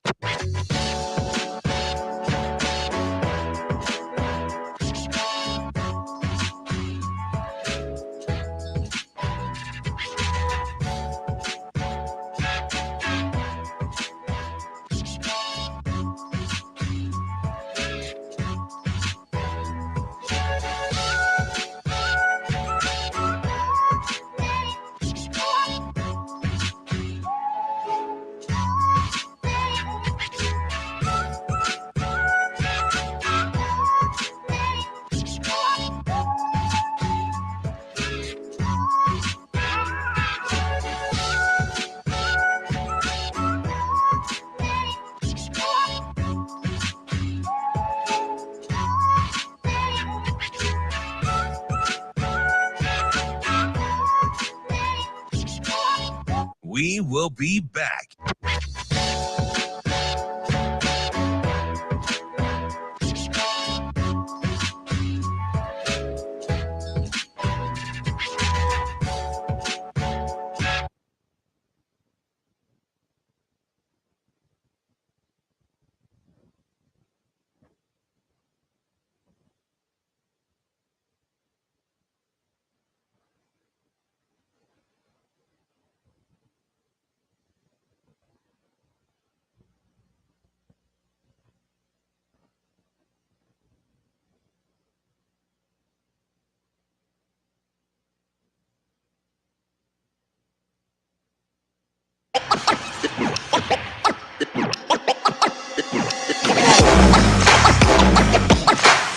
You're listening to Hurrdat Sports Radio.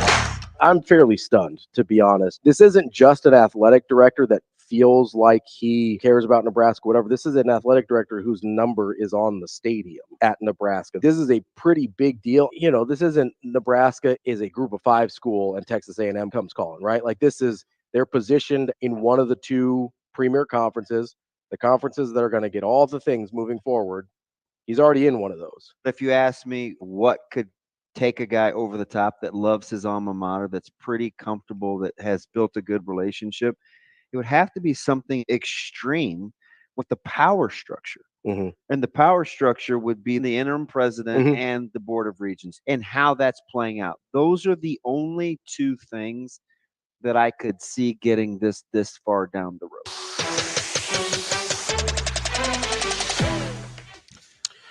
We're halfway through the show here on Hurrdat Sports Radio, AM 590, ESPN Omaha, ESPN Tri-Cities. Well, we're live on KF. No, we're not live on KFOR until 9 o'clock. I don't know what time it is.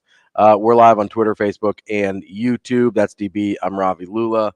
Still talking about Trev Alberts, and probably will be for most of the rest of the show. But coming up at 8:45, we're going to talk to Brian Edwards, get a little gambling in there.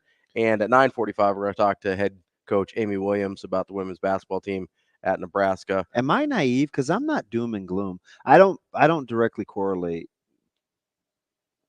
anything with Coach Rule. So I was concerned about that. That is something that crossed my mind. But, and this may be dumb, maybe I'm reading too much into it.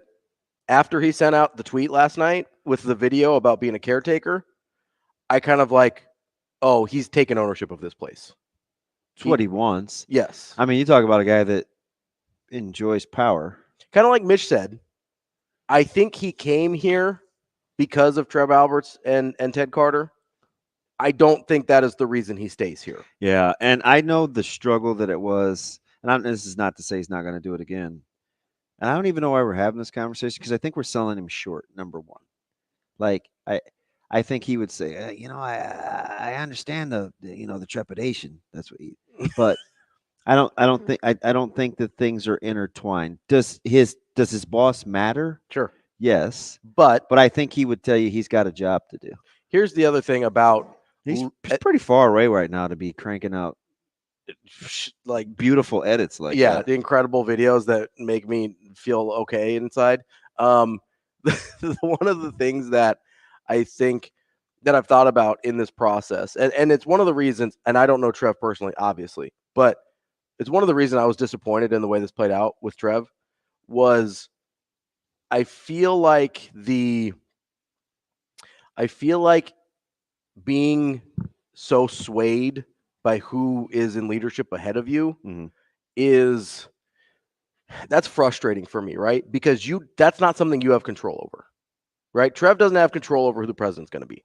Trev doesn't have control over the Board of Regents. Trev doesn't have control over those things, right? And while those things affect how he can do his job, I tell this to people in their corporate lives and whatever all the time. You need to try and get yourself into a position where you have job security and you have autonomy over your own position, regardless of who is in leadership ahead of you. And I know it's not that simple because things interact, right? But but remember, he's also the same athletic director that, was going to be uniquely positioned to have to answer to the president. It was going to be Ted Carter, Trev, and Coach Rule. And I get that. Overseeing that, you know what I mean? But he didn't even wait to see who the president was going to be. Yeah, but that's where I have kind of an issue, right? Like if you get in there and there's a president and you're like, what are the odds that's going to happen? You got to be talking about a fairly specific person that would sign off on that. Sign off on what? That, okay, I know this is kind of unique, but okay, this is the way you want to do it at Nebraska as a president. I'll do that. Sure. So we may have to get our priorities in order. Like, what's going to be the most important? Can somebody just say out loud, and maybe it's a regents issue, like, what's the most important job of the university president? What's the most important role for the chancellor? Because we know what they kind of are by definition, but that sure isn't. It doesn't seem like that's the expectation level when you talk to folks that see things like this play out, because we always want it to be something other than it is. Right? Like, you can be mad at the Board of Regents, and maybe you're right, but what if it's simply something as saying, okay, we're just going to say this out loud. This is what we're looking for. This is how we think the role should play out with regards to the university. And then everybody knows what we're dealing with. Because it seems like we're arguing and picking narratives from a moving target. We don't even know what we want the role of the president to be. We think we do, and it's always related to sports. But you got to remember, their admissions are way down. They're operating with a fiscal deficit. So the person that comes in has to be uniquely equipped to understand the importance of athletics as it pertains to the front door of the university and work in conjunction with the academic side. There's a lot of university presidents that roll their eyes at the athletic component. I agree. I agree 100% but Nebraska's in a different spot because of the revenue it generates. It doesn't have to glad hand from the university because of the way that its athletic department is ran.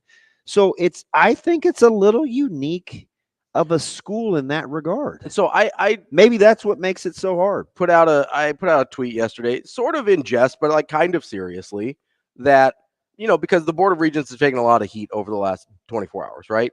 And I think some of it at least is deserved. I don't know if all of it is, but I think some of it is. Yeah, I'm just not. I think they're a factor. Okay. I think they're a factor. That's fine. Let's go ahead.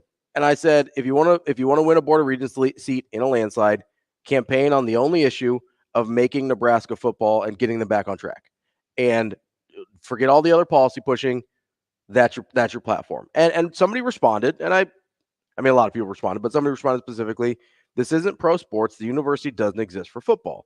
All banter aside, I want UNL to be a growing, vibrant school. It's good for Nebraska and the Midwest. Hot takes like this are the issue. The regions aren't elected to win games. And I understand that. But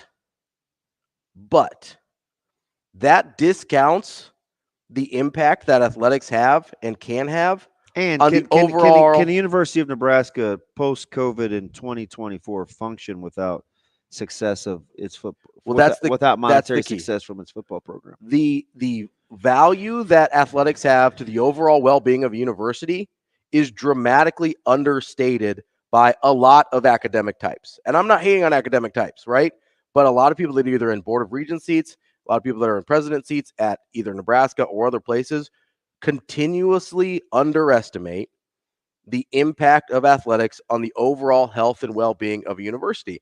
And I know it, and you want to talk about declining admissions, one of the fastest ways to increase your admissions to win in sports is to be good at sports. Mm-hmm. That's a fact. We saw the boom in the 90s.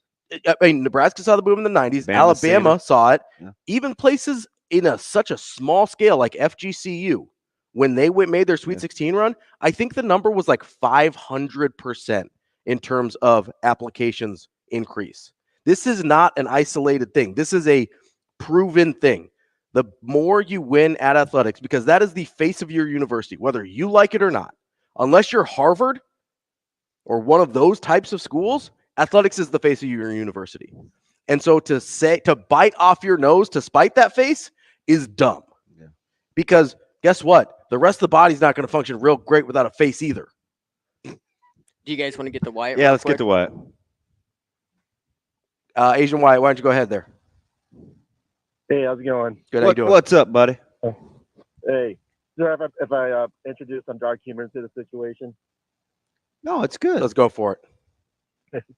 I just want to know, like, at any point did anybody pull up their phone and say, "Hey, Trev, look at this pregame speech again"? Because you know what? If we die, we die. We gotta keep on going with this.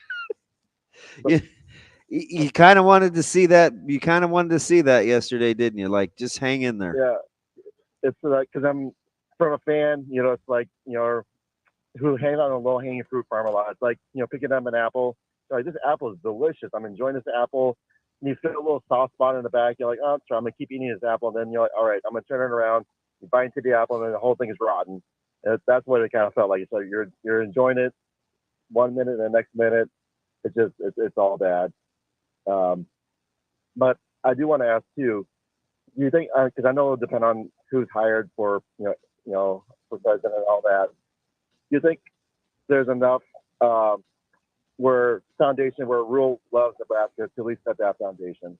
Yeah, I do. I like my first concern wasn't that Coach Rule was leaving Wyatt. Like, I mean, he's investing in his family being here. Yeah. So I mean, they like it a ton. That matters to him, I think, at this stage in his career. Because you talk about somebody that doesn't need money. Yeah, he's okay. Coming up next, we've got Brian Edwards from Vegas Insider, MajorWager.com. See if we can make a little money this weekend here on Hurrdat Sports Radio. We will be back.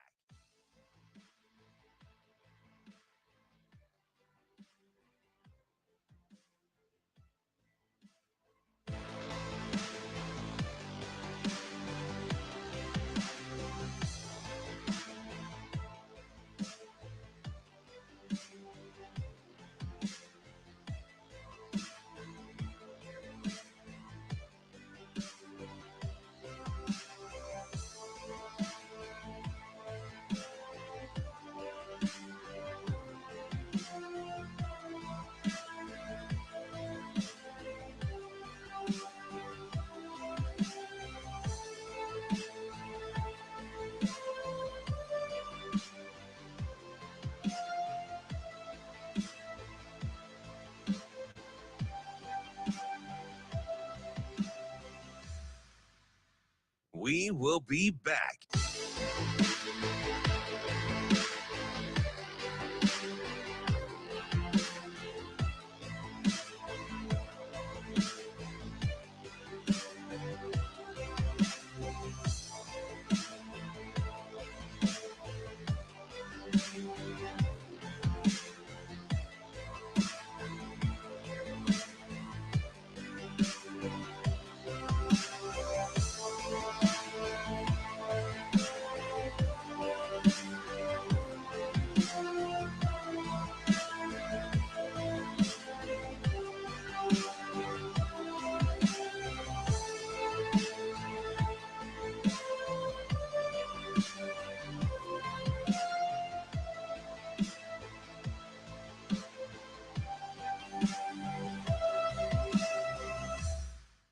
will be back.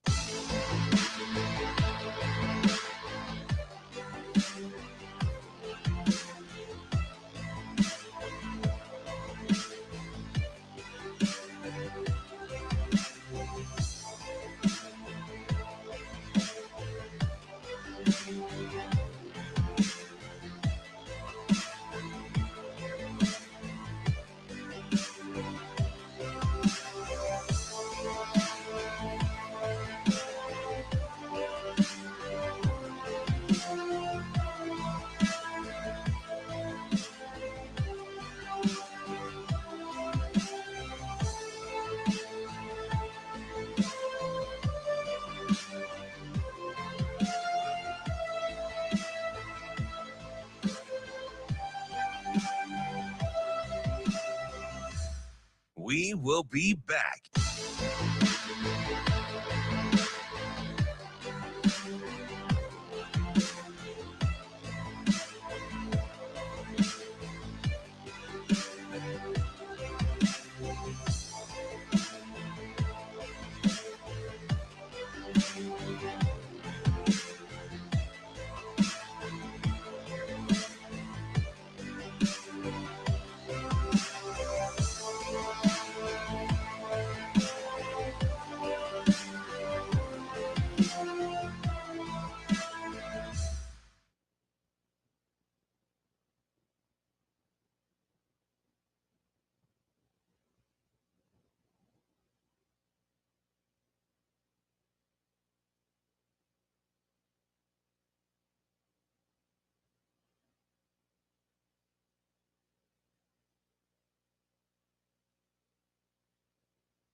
You're listening to Hurrdat Sports Radio.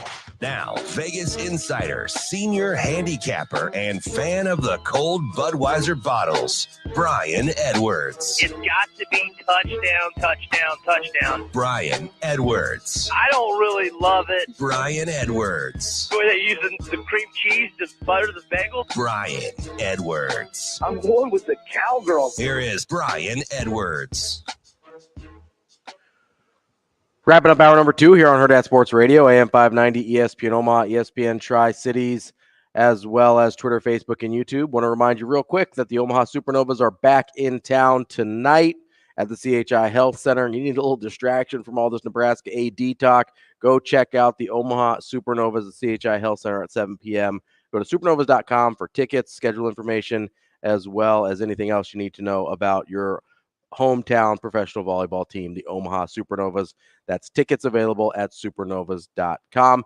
Joining us now on the StreamYard with us is Brian Edwards, Vegas insider, major wager. Brian, how are you this morning? Good morning, gentlemen. What's happening? Hey, is Nebraska, when do they play? They don't play on tomorrow? Friday night. Yeah, tomorrow night. Okay. Who do they get the winner of?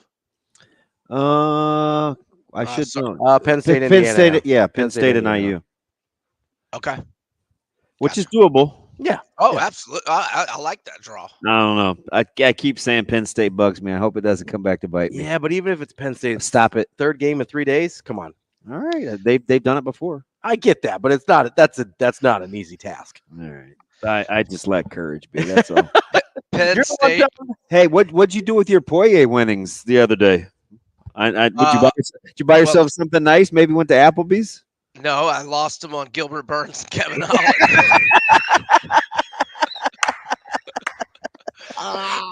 But because I lost on Holland and Burns, and Burns was winning, by the way. Gosh, but I actually muscled up a little more on Dustin because of that. But that was really just to kind of break even for the night. But yes, Dustin was very good to me. I needed that. Penn State was very good to me last night. Penn State and Georgia. I felt like that was kind of stealing. Yeah. It almost looked too easy with Penn State. But it came through. Thank goodness. I needed Penn State and Georgia last night. When it got to be 58-50, you're like, see, I should have known. I get his back door all the way. Nah. Penn State was like, nah, B, we got you. Yep. Forge ahead. Do you like these early morning slates, or do you feel like Cappers or Vegas stay sharp? I like them. I like them. Well, I mean, like it's kind of too early to tell. We're probably going to see a lot of line movement here in the next hour, or definitely going to in the next 2 hours see some line movement. I feel like the lines haven't really moved that much, at least not early this morning. Is that when you like to try to catch them? Get on the right side of the line regardless of the outcome? No, I like to get it early. Like I'm afraid they're going to move the other way against me. So, and I'm trying to think of yesterday's games. Nah, nothing really. Pretty good. Yeah. The lines didn't move against me yesterday. In fact, I played Georgia -3, and they ended up moving to 2.5. I lost on Syracuse. I bet them -2, and they ended up at 1 or 1.5. So they did not move, or I guess I didn't get ahead of them yesterday. I'm hoping that Boise and Nevada will move because I'm in at the good number, I think, right now. Is that B? So you like that -120 on the money line? Is that the number you like, or is there any leeway there? But yeah, no, I mean, or -1, -1 or -120 money line. Yeah, either or. I look, Boise's playing great. I don't know if you guys watched that San Diego State game last Friday. One of the best games I've watched all season. And New Mexico is kind of a limp down the stretch. Now they beat Air Force yesterday, but that was to avenge a home loss to Air Force as an 18.5-point favorite like a month ago. And New Mexico lost 6 of 10 straight up and against the spread to close the regular season, whereas Boise finished the regular season 6-1 both straight up and ATS, and they won 5 of those 6 by double-digit margins, and they've owned the Lobos lately. They won both regular season meetings this year. They've won 3 in a row, and have also won 7 of the last 8 head-to-head with the Lobos. So big fan of Boise State in the late night game, well past midnight tonight. You're gonna go. Well, it's not too late, but it'll be off schedule by then. It's an 8 p.m. Central tip. You like Nevada against a very dangerous Colorado State team, just laying the 3. Yeah, Nevada is absolutely on fire right now. 7 straight wins, 4 by double-digit margins, 6-1 ATS during that 7-game winning streak. And in their last, or just since the start of February, Steve Alford's team 10-1 straight up, 9-2 ATS, including road wins at Utah State, at UNLV, where they'll be playing tonight at Thomas and Mack, at Colorado State, at Boise State, swept the season series from CSU, beat them by 13 in Reno. And Colorado State, I like to call them the big boys of the Mountain West. In other words, we eliminate Wyoming, Air Force, Fresno. I think I might be forgetting one of them. But anyhow, Colorado State's lost 3 in a row and 4 of last 5 against the big boys of the Mountain West. So a loss at UNLV, New Mexico, San Diego State, and the aforementioned loss to Nevada. Give me the Wolfpack tonight, -3. Moving into major conferences, the maybe least favorite team around Nebraska right now, Texas A&M -5 versus Ole Miss. What do you like there? Yeah, I like A&M here. Ole Miss has just been awful here down the stretch. So pretty bad in conference play in general. Yeah. And they loaded up with non-conference, cupcakes. So let's see, they're 2-8 in the last 10, both straight up and ATS, including a 26-point loss at home to these Aggies. Now, that doesn't mean it's going to translate to the same result here, but I will go A&M -5, whereas, A&M has won 3 in a row, including that win at Ole Miss. They beat Mississippi State. They won by 14 at Georgia. And obviously, urgency doesn't necessarily translate to success, but A&M, right there is either, that first team out or last team in a lot of bracketologists' latest projections. Kind of a strange line here. Hard team to figure out, but our very own Hunter Salas and the Wake Forest Demon Deacons favored over Pitt. I kind of get it. I would have probably made it a pick 'em, but that line would lead me to believe, man, you got to play Wake Forest, don't you? Not me. I like how Pitt's playing. They are 9-2. Why do you think Wake is favored? That's a good question. I don't know because you're not falling for it, though. You're going to get the plus points, aren't you?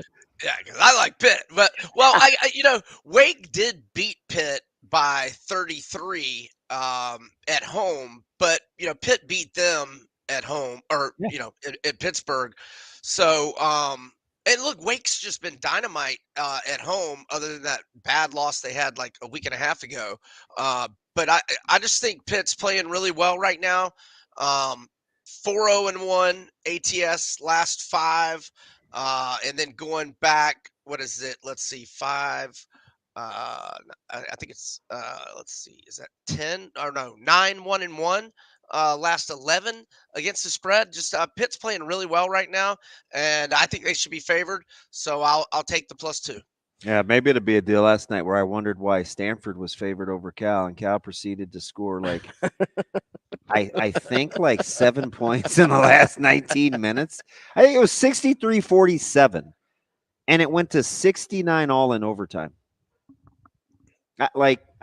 So maybe they think Waco late play dead. B, you've got something after my own heart here, which is a parlay. What do you got for your plus money parlay? Yeah, so this is just favorites. Let's go with Baylor to win outright. Let's go with Creighton to win outright. Let's go with A&M to win outright. Let's go with the Gators to win outright. And that should get back about plus 250. Okay. And I don't know if y'all saw I snuck in a little late DM. I like that too, because I kind of like BYU as a team, but land what 2.5 or 3 against Texas Tech. Yeah, I watched BYU yesterday. Now, it is one of those, back-to-back spots where the other team is rested. But I had BYU yesterday. They beat UCF by 14, jumped all over them early, and UCF stormed back and cut it to 3. But right when they cut it to 3, BYU darted back to a double-digit lead. BYU has won 4 of its last 5, going 5-0. ATS in that stretch, the only loss was at Iowa State. Nobody won in Ames this year. They only lost by 5 and covered in Ames. And got a win at Kansas, beat TCU by double digits, beat Oklahoma State by double digits, beat UCF by double digits yesterday. I just like what I'm seeing out of BYU here. So give me the Cougars. And BYU's in revenge mode. They lost at Texas Tech in their lone head-to-head meeting, but Texas Tech was really tough at home this year. Yeah, and it'll be interesting to see Texas Tech have to turn around and guard the post after playing against Kansas last night, who got almost 0 paint touches unless it was a layup. Like BYU makes you guard the post. Oh yeah, and they're balanced. I was looking at I think it's 6 guys average at least 9 points per game, so a lot of balance. I like their bigs, and they can shoot it. So give me the Cougars. That'll be right during your tuna melt sandwich over lunch. Be 12:30 for you. Yes, man, we got bets and ball games all day and night. I love it. I love it. That's Brian Edwards, our Vegas insider, MajorWager.com. B, we appreciate your time as always. Catch up with you next week. All right, fellas. Thanks. Y'all have a great week and weekend. We will be back.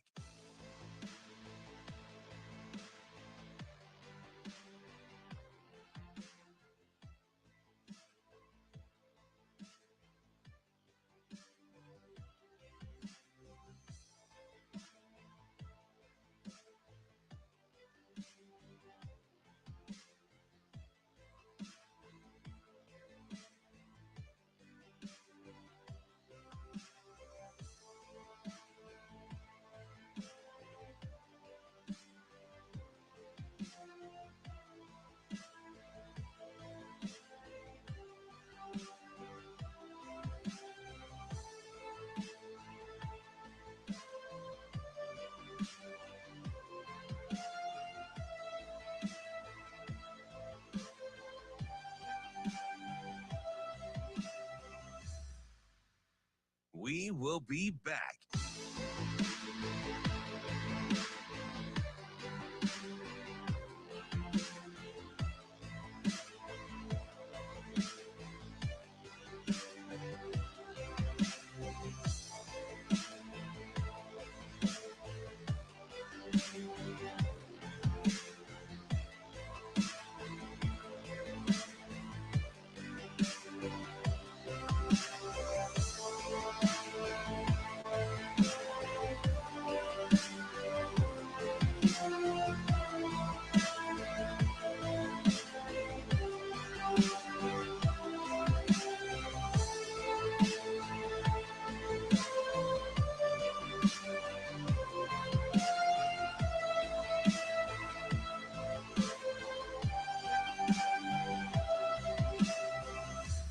We will be back.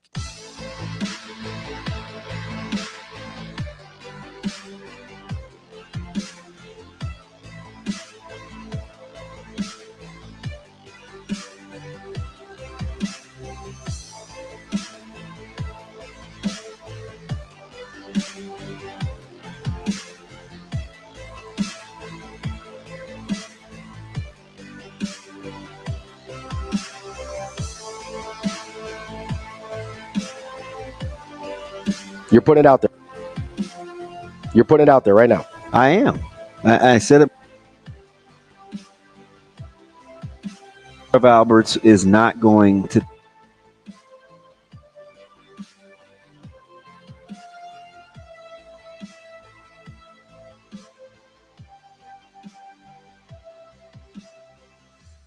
We will be back.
You're listening to Hurrdat Sports Radio. You're putting it out there right now. I am. I said it before the break. But before we start any of the slander and speculations about who Trev is or isn't, I would hold on. Because you don't think he's going? My gut says no. Okay. I'm on record. I appreciate you go. You can say, DB, my gut says Trev Alberts is not going to Texas A&M. Kicking off hour number 3 here on Hurrdat Sports Radio, AM 590, ESPN Omaha, ESPN Tri-Cities. We're also on KFOR in Lincoln. That's DB. I'm Ravi Lulla. We're live on Twitter, Facebook, and YouTube as well. A reminder, if you're driving, use your seatbelt. It saves lives and prevents injuries only if it is properly worn. Make it click. This message from the NDOT Highway Safety Office. Joining us now is our friend from Husker 24/7, Michael Bruntz. Bruntz, what's going on? Nothing. Anything going on, guys? No, nothing. Bruntzy, at any point, do you know I put on my track shoes yesterday. I changed into my little ankle socks. I put on my running tights. I was almost ready to do a victory lap yesterday after taking a stand saying that I didn't think our athletic director was going to leave. And then immediately I put on my old man smock. I sat on my couch and I felt like, what just happened? You were gonna in the old school '90s wrestling. You were gonna do the Barry Horowitz and pat yourself on the Yes, back. yes. Yourself the big pat. I was like, I was like, cooler heads, let's go. Like I was past the window that I was worried about, and yeah. And then about 4:45. Tell you what, it's actually about 4. I was like, Yeah. Uh-oh. Yeah. Is that about right for you? How was your day yesterday, Bruntz? It was it's like I don't have any running tights, by the way. I don't believe that for a second. What's it? They're neon. You know they're neon. They're from the '90s. Yeah, short shorts. What's an old man smock? What's that? It's a white robe with like you'd get at like a hotel. Okay. And Is it terry cloth? Yeah, it actually is. We're like kind of the little fuzzy nubs don't exist anymore. Yeah, that's good to know. Yeah, thank Okay. you. Well, listen. I'm a fashionista, right? People like my Omaha zip up today. They think I'm being Passive aggressive. Passive aggressive, but I'm not. I wore Omaha for my dad this morning. That's all. So I have my Mavs zip up, Bruntz. I'm looking sharp. I tell you, sharp. Let's go Mavs.com. I like it. Yeah, go Mavs.com. Bruntz. So. Let's start with the Matt Rule of it all, because let's be honest, that's the thing I care about most in this situation at this point. He's shallow. He's really shallow, Bruntz. Yeah, I am. People know this about me. Should see my clothing budget. Yeah, I'm pretty shallow. Bruntz, as you kind of go through this, I know the initial fear for a lot of people, myself included, was okay, what does this mean for Matt Rule? And then I don't know why, but he sends out this tweet last night with a video that made me all warm and fuzzy inside and made me feel like he's staying here forever and we're never going to lose again. What was yesterday like for you in terms of processing the implications for Matt Rule in the football program? Yeah, I mean that's the big question, and I feel bad for Matt Rule. I mean you're over in Scotland, you get like 5 days off. In the spring, and you're playing golf in Europe, and all hell breaks loose at home. So yeah, I mean, what does it mean for Nebraska football? I mean, you get worried initially because you finally felt like, and still feel like, because I don't think anything has really changed as it relates to Nebraska football in the last 24 hours. You've got you've got an adult with their finger on the button there, and somebody that is not, I don't think by nature a person that's going to immediately go to, oh, well, what does this mean? I mean, and just feel, like the sky is falling, even if he was caught off guard by it, which I suspect he probably was. So. Yeah, I mean, I think the number one question is how do you keep the forward momentum going as it relates to the football program, and that's going to be the challenge for whoever follows Trev Alberts is how do you kind of keep things going forward? Because let's be honest, I mean the thing that causes the most stability right now in college athletics is having a successful football program. There's no question about that, and it's tough because for the next person coming in, you're also going to be, I mean, goal number 1, 2, and 3 is going to be making sure that football is on a good trajectory, whatever that looks like. So, because for better or worse, the perception is, okay, Trev left the football program in a good place, and then whatever happens afterwards is going to go on the tab of that next person. So, I don't think anything materially changes right now. I think Matt Rule needs to have a pretty strong voice in whatever direction things go in that athletic department. And the other thing too, I mean, right now you have an interim NU president, you have a UNL chancellor that is not involved with athletics in any kind of reporting way right now. I mean, Matt Rule is basically the power vacuum right now over there. And Yeah. I don't know that that's necessarily a bad thing, to be honest. Let me ask you something, Bruntz, because you just gave me a little segue.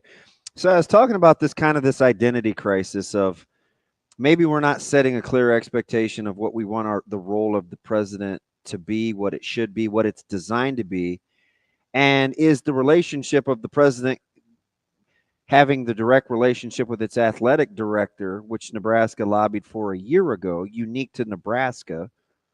And so I have my buddy, he says, just reverse the process. Go back to the chancellor going with the athletic director in that communication and move the role back to the president to oversee the academia world. Does that make sense to you? Or why do you think there's been such a disconnect between the president chancellor, the AD, and the functionality of sports at Nebraska? That's a very big question. Well, you have a very big brain. Yeah, but I mean, look at the big brain on Bruntz. It's a lot of alliteration. I mean, it's a personality thing. I think in some ways, I think it's probably egos. I think it's been a continuity issue. I mean, this is kind of goes back to the same issue that you've had at Nebraska over the last 20 years. Is you've been unable to keep any kind of continuity and actually build something. And I think that's probably, a little bit the most disappointing part of it was you felt like, you got a guy that was, you at least thought from the outside was probably going to be here a while, and could kind of build this thing. And you started to kind of see the bricks get laid a little bit over the last couple of years and what this could potentially look like.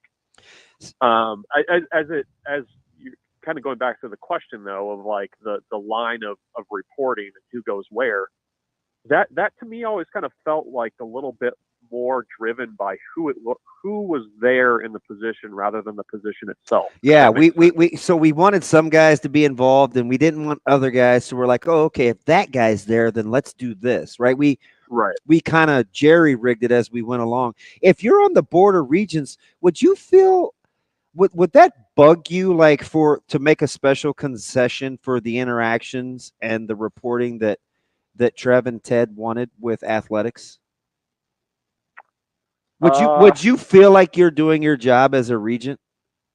I don't probably not. I don't know that I would probably think similarly to current members of the border region in some ways. I mean, I think it's a tough question because, like I said, I mean, it felt much more like we finally got the people in those places that we feel really good about, who have a good feel of this stuff, and we feel like they're going to be around a little bit. And then, what you got 8 months with Carter, Rule, and Trev Alberts all in one place. Like, I mean, that to me is the thing that I keep going back to, is like, okay, well, now you've kind of backed yourself into a little bit of a corner here because you're trying to hire an AD with an interim president, and that's been going on forever. It's just a mess right now. I feel like we made some concessions because of the people and the roles got mixed up. So now that those people aren't in place, it's like, well, I did you a solid. You guys couldn't even hold up your end of it. Why would I do you another favor? Let's just get more traditional and get more of a traditional. You know what I mean? Like I'm just trying to see this from have a more another power angle structure. Because you know why, Bruntz? I don't want this to happen again.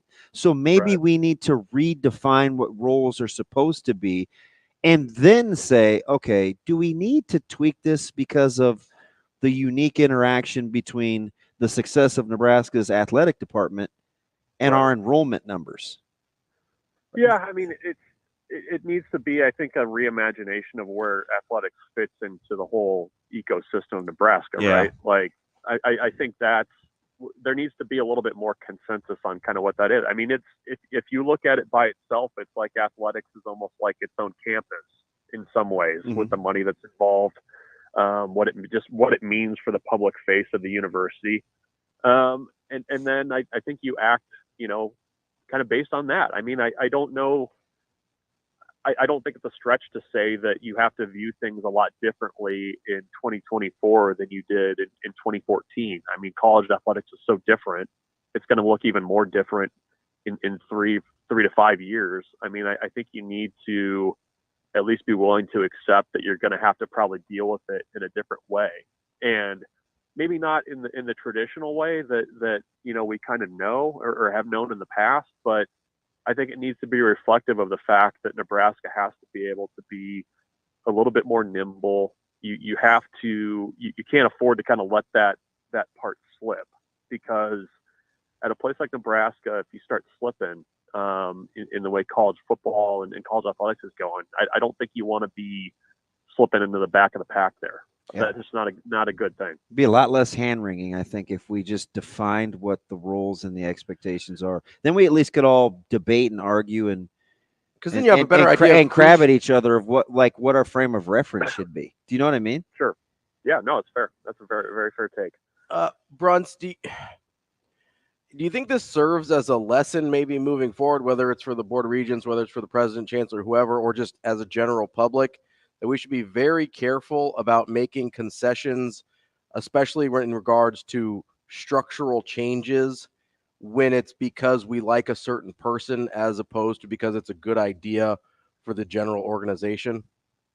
Well, we got burnt. We just got burned by it. Yeah. But do you think people are going to? But do you think people are going to actually learn from it? That's the question. That's the only way we keep it from happening again. Right. But are we going to keep from happening again? I don't know. I don't know. I think you would hope that there would be lessons that have been learned from the last 2 decades of the way things have gone. And I think in some ways there have been, but I don't know. It just seems like you got to get people close to the same page. And I don't think you're ever, when you're involved with the university system, it's a huge animal. There's a lot of people there, a lot of egos, a lot of power. You got to get people close to pulling in the right direction. And I think you kind of had that for a little bit, but I think there are some lessons that you kind of have to take away here. The unfortunate part is you don't have the people in permanent positions right now, I feel like, to do anything about those lessons. You know what I mean? It just feels, I don't know about you guys, but everything right now just feels like it's in a really, really kind of rudderless holding pattern right now. I wonder, so let me just go back to something. Because, again, I'm in the solutions business, so I always ask myself, how did we get here? Bruntz, humor me on this. What happens if when Nebraska went through the painstaking deals, right? They just re-upped Ted. It's weird. Like both guys that just signed new deals leave relatively soon thereafter. But Ted Carter inks a new extension, right? And let's say Nebraska's budget cuts aren't happening and fiscally their admissions are in better shape. Do you think he would have probably gotten less pressure about, because I could just see people saying, why are you so worried about what's going on in athletics? Do you see what's going on from an academic standpoint with our campus in budget cuts? Like, where that maybe he was like, I could see people laying a guilt trip or being displeased because that's not what his role is supposed to really be doing, that helps start this thing in motion. And then we overcorrect that helped us get to where we got to last week when Trev was first being courted by A&M. Is that a thing, in your opinion? Lots to unpack there. So you're asking if things have been different with the fiscally on an academic level. Do you think the Carter thing could have seen a little longer tenure? I don't know. I would maybe a little bit. I think it's, I think people need to remember that, apart from the athletic stuff, a university like Ohio State comes and approaches you. That's a big deal regardless of what's happening here. However, I think there's things that cause some instability there, that were going on in the state, and also, just the campus itself. The campus is kind of, and UNL is battling a lot of the issues that a lot of places around the country are battling with enrollment and all that stuff. But, I think there's things that probably had him looking around a little bit more than he would have otherwise. But I don't know. It always kind of felt to me that I don't know how long for Nebraska he really was. Like, it felt like there was like one more kind of thing that was out there for him still. And I guess maybe that was the case with Trev too. I mean, I think maybe he had a little bit more, want to go for something a little bit bigger or different than maybe what a lot of people have expected based on the fact that, he's from Iowa, went to Nebraska, or has been in the area for so long. So I think that kind of played a role too. Bruntz, are you surprised that one more thing from Trev was another AD role? Because I think a lot of us would have been less kind of shell-shocked if the news is always going to be a conference commissioner. He's going to run the college football playoff committee or something. But, like, I think is part of the shock that this mostly seems lateral? Yeah, I mean, I think that's part of the shock. I think the where is a shock. I don't know. I mean, does going to a place like A&M and kind of being in that orbit of the SEC, does that open more doors for you with those other things? I don't know. I mean, I'm not in a position to hire those, but I mean, maybe a little bit different level of experience outside of the state might have mattered. I think that might be a small piece of it. I don't think it's just one or two things with this decision either. I mean, I think, part of it's the university structure. I don't think it's the only thing. And yeah, I mean, I think the shock, I think part of it was just the ripping the Band-Aid effect of it, of, you get the report really quickly at 9 a.m. that, he's leaving and it's A&M. Yeah, I mean, I think a lot of the people that I talk to, some of the shock has been too of like, really, like, you want to sign yourself up for that? Like, if you think, there's power issues and meddling and things like that here, good luck in Texas. Yeah. So I think that's part of it too, in terms of shock and why that location over others was maybe a surprise. So let me change gears real quick, talk baseball here for a second. If you saw the final number of 8, I think it was 8 arms used last night. And obviously it being down 9-0 doesn't help. What do you think the original design was for arms used in a midweek game against Wichita? Would it have been 5? Would it have been 6? Would it have been 4? Yeah, it's by the way, if you're going to give up 9 in the first 2 innings, yesterday was probably a good day to do it, right? Yeah, a little distracted. Yeah, talk about coming out in the haze. There's a baseball game going on. Yeah. No, I think probably the goal would have been to get Harrahill as far as he would have gone, and then back him up with those guys. I mean, I'm sure they probably used an arm or two that they would not have used otherwise behind him if things had gone a little bit better. But yeah, I mean, I ideally maybe you get through 3, maybe 4, just kind of based on how that would play out and stress pitches and all that other stuff. But yeah, I mean, you're not going to win many games giving up 9 runs in the first 2, but the other guys that came in behind him, I mean, he gave up 2 hits, 3 hits, and no runs. So that's something. What would you do with Clark right now? I don't know. I really don't know.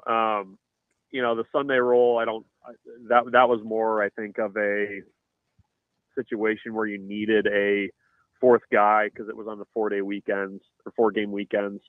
I don't know that the relief role has always been the best for him. I mean, I think he's maybe at this point where you kind of give him a week or 2 off and kind of see who else you can throw in there. I mean, the problem is, they don't have they've got a few lefty arms that you can go to out of the bullpen, but they're not particularly deep there outside of Perry and I guess Clevenger also. We saw a little bit last night. Yeah, no, I mean, he's got good stuff. I wouldn't mind seeing a little bit more of him, but I mean, that's the one thing is you just don't have a ton of left-handed arms that you go to that can give you, maybe 2 innings of relief if you need it. So that's why I think they got to be a little bit careful with how they handle that. Bruntz, reason for concern after last night at Wichita State, or just kind of a one-off in your mind?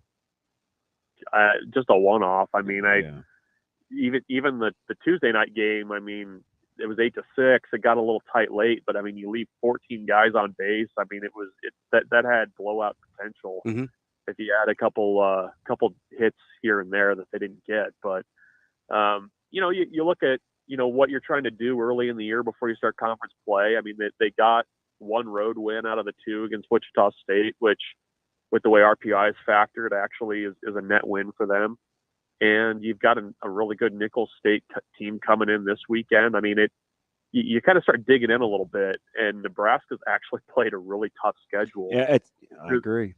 I agree. Through the first month of the season. And I mean, that's why they're a top 10 RPI team right now, is a lot of those teams that they've played and won against, many on the road, are going to be good at the end of the season. Yeah, I was telling, I don't know. No, it wasn't you, because you wouldn't have just said that, but I think it was Ravi last week. These early series, these are going to be like, at worst, probably quad 2 wins and some quad 1s. Yeah. No, I mean, as a North team, you're just trying to stack road wins early on. Series, yep. Yeah, I mean, you split with Wichita, you're okay with that. I mean, they're still going to go to Kansas, which they're playing good baseball. They're in the Big 12, which is going to help with the RPI for them too.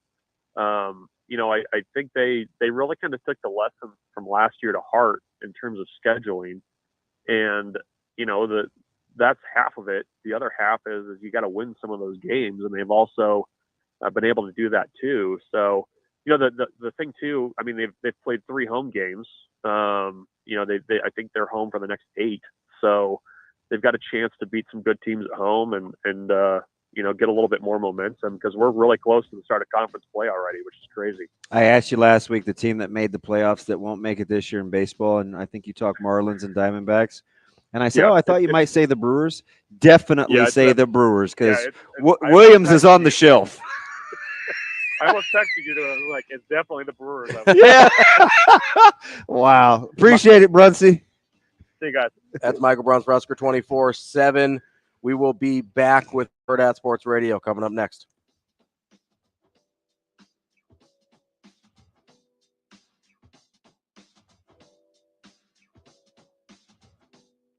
We will be back.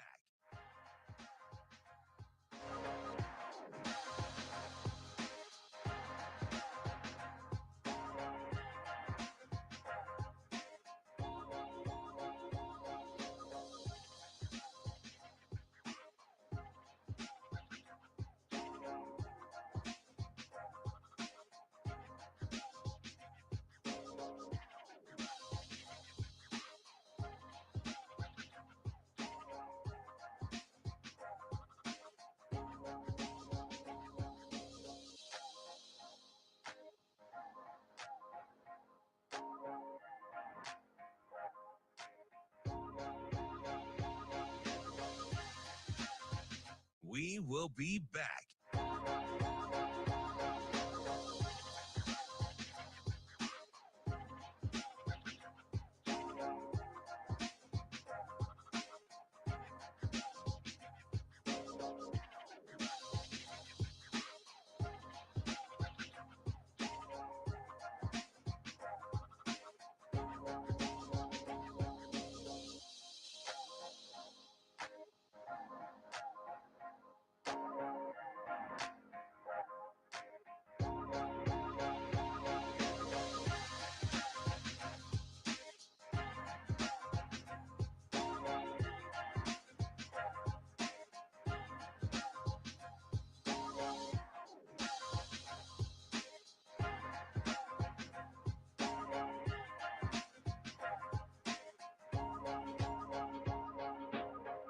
We will be back.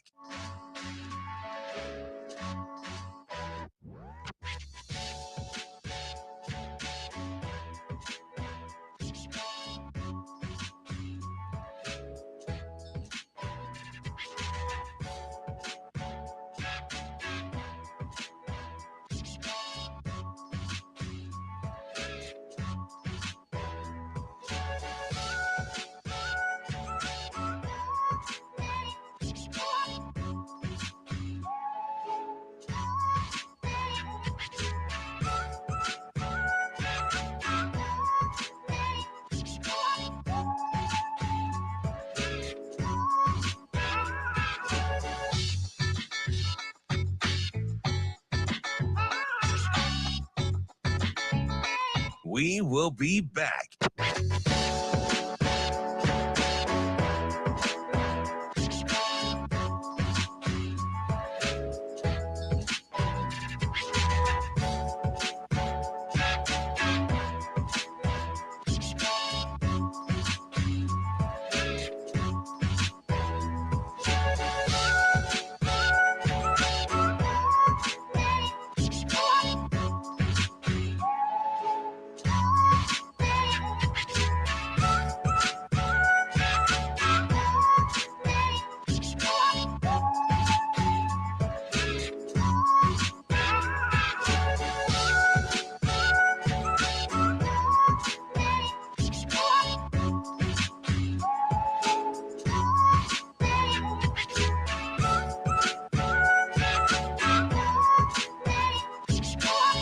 We will be back.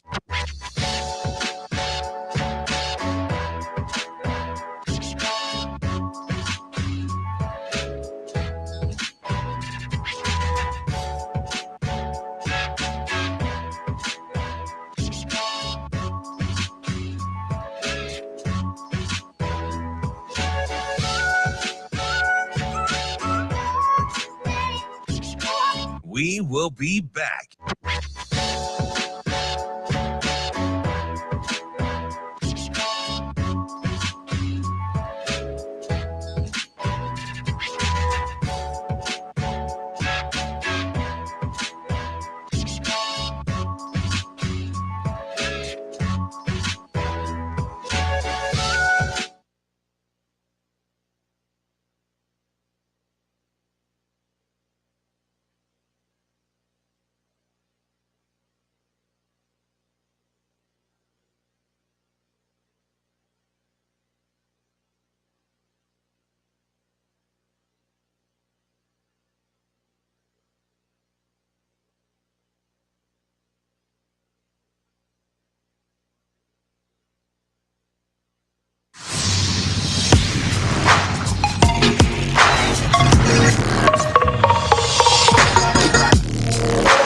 You're listening to Hurrdat Sports Radio. That is a difficult athletic department situation because they think they're Alabama. They think they should be Alabama. They spend like Alabama. They're not Alabama, right? Results wise, that's not who they've been, but that's who they expect to be. That's a really difficult position to be in anywhere in that athletic department.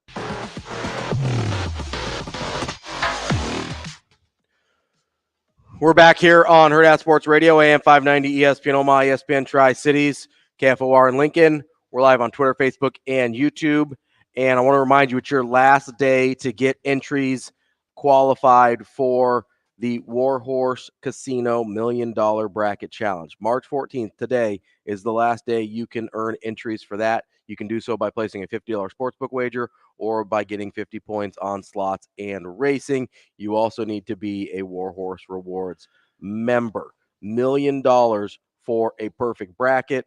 Even if you're not perfect, still $10,000 in prizes for the top brackets, including weekly prizes. You'll be able to make your picks once the brackets come out on Sunday, and then you'll need to go activate your entries at Warhorse Casino in Lincoln. Tomorrow, I'm going to start telling you about the prop card challenge because you can still qualify for that through the end of the month. That's Warhorse Sportsbook. No bets, no glory. Go to warhorsecasino.com if you have questions or need more details. It's not where you want to prop me up or no? Huh? Oh, prop card challenge? No, that's a different thing. Man, it's more like you're talking more like, build me up Buttercup. The foundations, like this is a little different. Wait a minute. Prop card challenge. Build me up who? Yeah, you're familiar with the song? No. Why do you build me up, Buttercup baby, just to let me down? No. I know the song. I did not actually pay attention to the words. Well, I mean, we did the Snoopy and Sloopy thing earlier too, so I think lyrics may not be like your strong suit. Or retention. Sometimes I hear, sometimes I listen. So just depends. We're going to talk to head coach Amy Williams of Nebraska women's basketball at 9:45. Before that, though, I think it's time for a little Hurrdat hot seat. Normally, I put DB on the hot seat. I go out there, come up with some questions, try to turn up the heat a little bit. I have a different person in mind for my hot seat question today, DB. Yeah. That's one Trev Alberts. Oh, jeez. And I'm sure he's listening. He's not busy. But I have a very important question for Trev. Yeah. What the F, man? Like, what the F? What are we doing here? Yeah. This was not a long time ago. Listen, I don't know how else to put it. What the hell are we doing, Trev? This is not a long time ago. We're talking about dream jobs. We're talking about this is a perfect place to be. You're talking about great leadership. This was after Ted Carter left, by the way. Talking about all unity of vision and everybody's holding hands and singing Kumbaya. This is not that long ago. This is November. Not that long ago. We're having this. That's 3 months after Ted Carter left. That's so that's a pretty good time. It's not like this was brand new here. Sitting there in November, going through these interviews, telling everybody how much he loves Nebraska, telling everybody how great it is here. It's the perfect place. There's not a better job in the country. That's a quote. Not a better job in the country than Nebraska.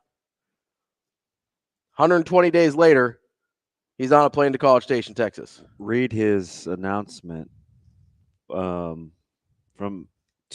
A&M. What the F, Trev? The announcement from Trev yesterday. I just call him Trev all the time. I don't know him, but I don't know why I do that. I don't say Mr. Alberts. That's fair. I should probably use his whole name because I'd I'd say say twice. I'd say Trev. I would, if you hadn't just gone off and gone to Texas A&M, Trev, that wouldn't please me more. So his statement yesterday. So the anger's kicking back in, isn't it? Yeah. Like, what the F, man? I'm still disappointed. I'm disappointed too, but that's why I said anger is a secondary emotion, right? It comes from somewhere else most of the time. Hurt, betrayal, trust issues. Well, I think at first disappointment. So sometimes when I told one of the Metro coaches earlier, like, he's like, you got to be pissed. And I was like, I'm not pissed. I was hurt. Mm-hmm. But sometimes I always overthink it. It's like, well, is because I'm hurt, is that a selfish vantage point? Because no, I feel like it's just the emotion that I felt, but I'm not trying to cast that on him for making me feel that way. It's just the actions that he did or whatever, however it transpired. That's how I felt. Well, and there's no, because I think sometimes people like you're assigning intent, and you'd be like, well, I didn't mean to hurt you. And you're like, well, that's just what happened. Yeah, intent doesn't matter in the emotion it causes, right? It matters on how that's resolved. That's where intent matters. But if you're like, because that's what people always say. Well, I didn't mean it like that. Well, it's like, well, you did it anyway, so congratulations. I didn't mean it like that. You did a pretty good job on accident. But then it's hard because people will get into rationalizing how you received it. Well, I didn't mean to hurt you. This, and this happened. Yeah, that's called gaslighting. That's what that is. It's trying to convince you that your feelings aren't valid. That's not. No. Hear me out. Okay. So let's just use this example, right? So yesterday transpired, and I'm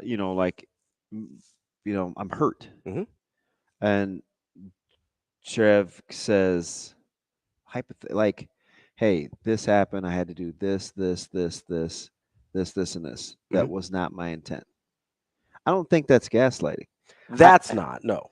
Okay, so that's different than saying your feelings aren't valid. But I'll say this, because that's a slippery slope. Because just because something makes you mad, and I don't acknowledge your anger or that you got mad about it, I'm not gaslighting you. I don't agree with you. So we're going to agree to disagree. You're entitled to feel that way. I think I can say, like, if you. So there's a very fine line there, because you're right. There is a difference. Yeah, there is. Like 100%. But it's a super fine line, and you said something really important there. Because a lot of times, because people don't like taking ownership of hurting other people, even if they didn't mean to, right? You still have to take some ownership of, hey, my actions hurt people. Yeah. I think Trev needs to take ownership of my actions hurt people, whether he meant to or not, whether he still thinks it was the right thing to do or not. That's okay. But the key thing you said right there is you're still entitled to feel that way. Yeah, like, right? But there's a very fine line between, because most people can't make that distinction, where between, hey, this is what happened, I didn't intend for this, but still acknowledging that the person is entitled to have those because what I would say is I can acknowledge your feelings. That's where it goes. But I don't have to perpetuate it. No, you don't. Right? That would be like me being, But you don't have to invalidate them either. Those are the kind of spectrums. Caleb, stop parking behind me. I can't get out. And he parks on the other. This is just an easy example. Sure. Stop parking behind me. Yeah. So he parks behind me one day, and I'm mad. Mm-hmm. So I don't say anything. I'm mad. He knows why I'm mad. I know why I'm mad. He may have done it for a couple of minutes because he's running to West Side. Yeah. At some point, I have to acknowledge, or I have to own the way that I feel. So I got to be like, was it intentional? Was it not intentional? Mm-hmm. I feel like it's extremely selfish to just say, well, I'm mad because I said this without acknowledging the context in which it happened. It doesn't mean that I'm not explaining. I don't believe in the way that I feel. Yes. It's just I have to understand how to manage it. And that's why because he's not going to come over to me if I'm pouting on the back deck or the kitchen table or whatever, be like, Dad, I didn't. At some point he's going to be like, okay, like I did it. It's over. It's not that, like, move on. So there's that. There is gap. 100%. But not acknowledging any of those things is why people can't move on. Right. That's why I said it's important. It's why they harbor the. That's why I said it's important in the resolution. Intent is important in the resolution. Like you can feel left at the altar. Yeah. But it doesn't resign you to the fact that you should feel a certain way about Nebraska. Right. And that's how you move forward, right? Is the context and the intent. I do want to read the statement from Trev that he made yesterday because I do think it sheds some light into my Hurrdat hot seat question of what the F, man. I didn't even let you read it. That's okay. I'm not great at reading anyway. Me neither. From my perspective, this is Trev making a statement from being hired at Texas A&M.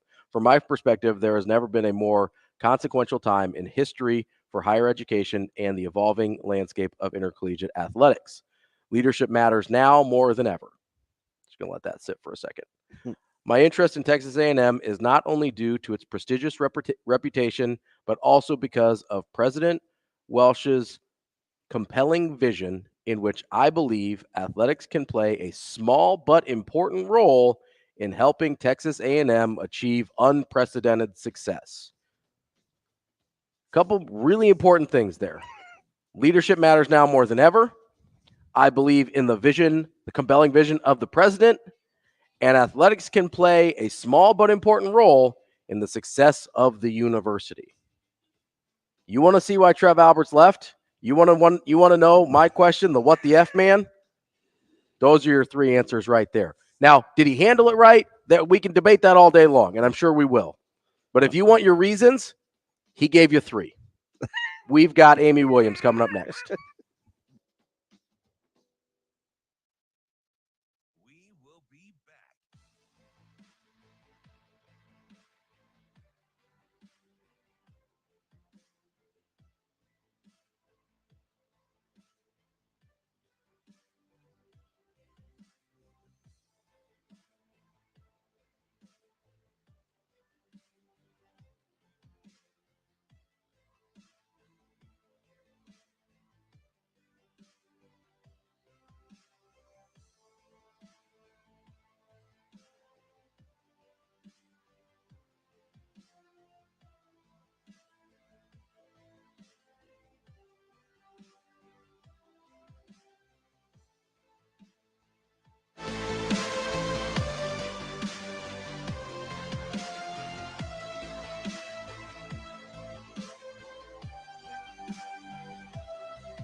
We will be back.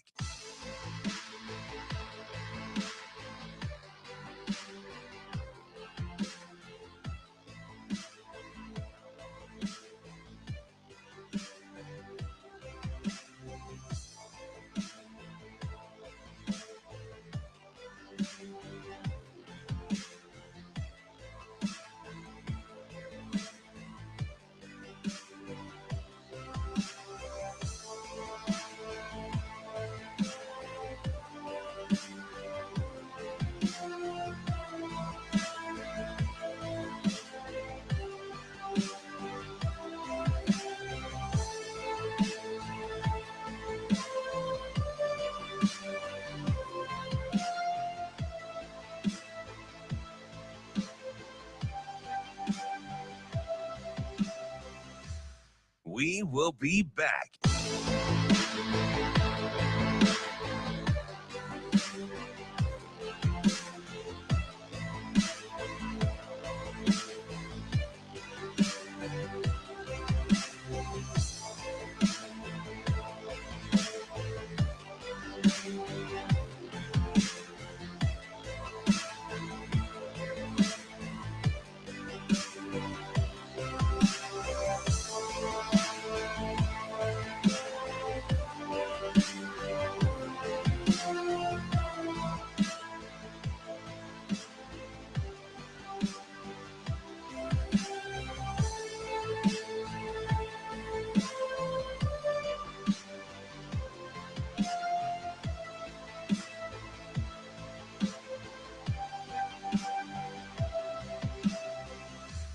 We will be back.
You're listening to Hurrdat Sports Radio.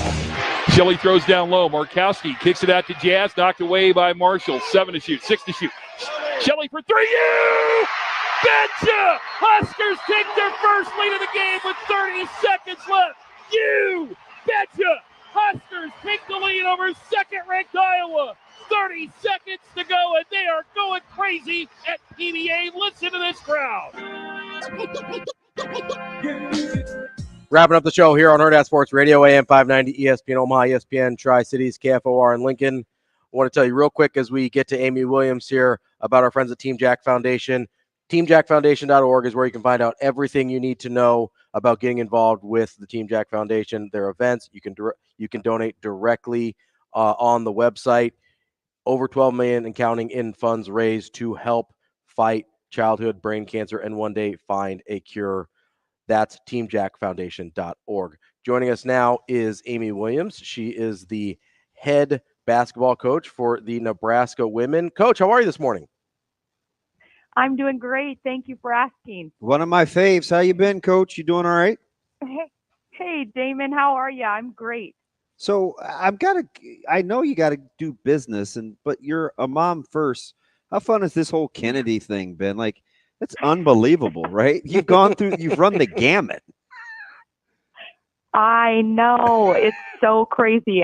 When I think about that, and we both have kids now that are going to be Huskers. It's unbelievable, but high five. Pretty fun. Kennedy plays her first soccer game tonight, so on to the next. So never stops. Coach, how would you describe your year as a whole? I know it's hard to kind of be retrospective when it's not over yet, but having coached before, I know sometimes we take evaluation, take stock between the regular season and the postseason. If you told yourself how it was going to play out before the season, how would you have felt about it? Yeah, I would be really thrilled because the one thing that's always a huge goal for us is to be able to be putting it all together and peaking at the right times.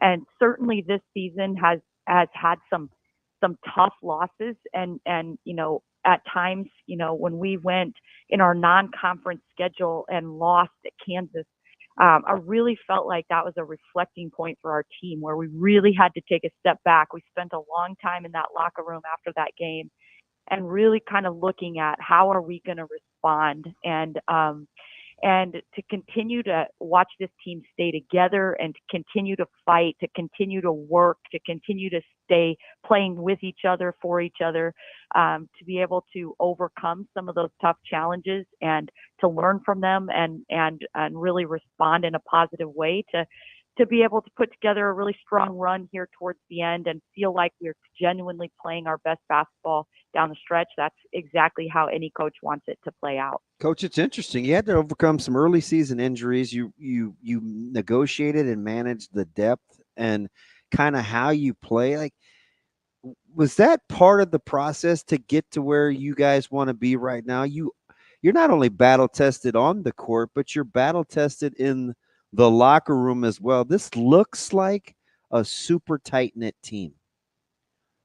It is a super tight-knit team. And I could tell you, since we've been home from the conference tournament, it's just been incredible. It gives me chills to think about. But we're on spring break right now. But our kids said, the first night we were back, they were all together at one of the houses having taco night and nacho bar, and the next day they were having bachelor watch party together. And sometimes when you get to this time of the season and your kids are on spring break and you have a couple days off after 4 games in 4 days, they can't run in separate directions fast enough, just because we spend a lot of time together. But it's a very tight-knit group that just is soaking up every opportunity they have to spend together here down the stretch. And that's how you want it to be as a coach, for sure.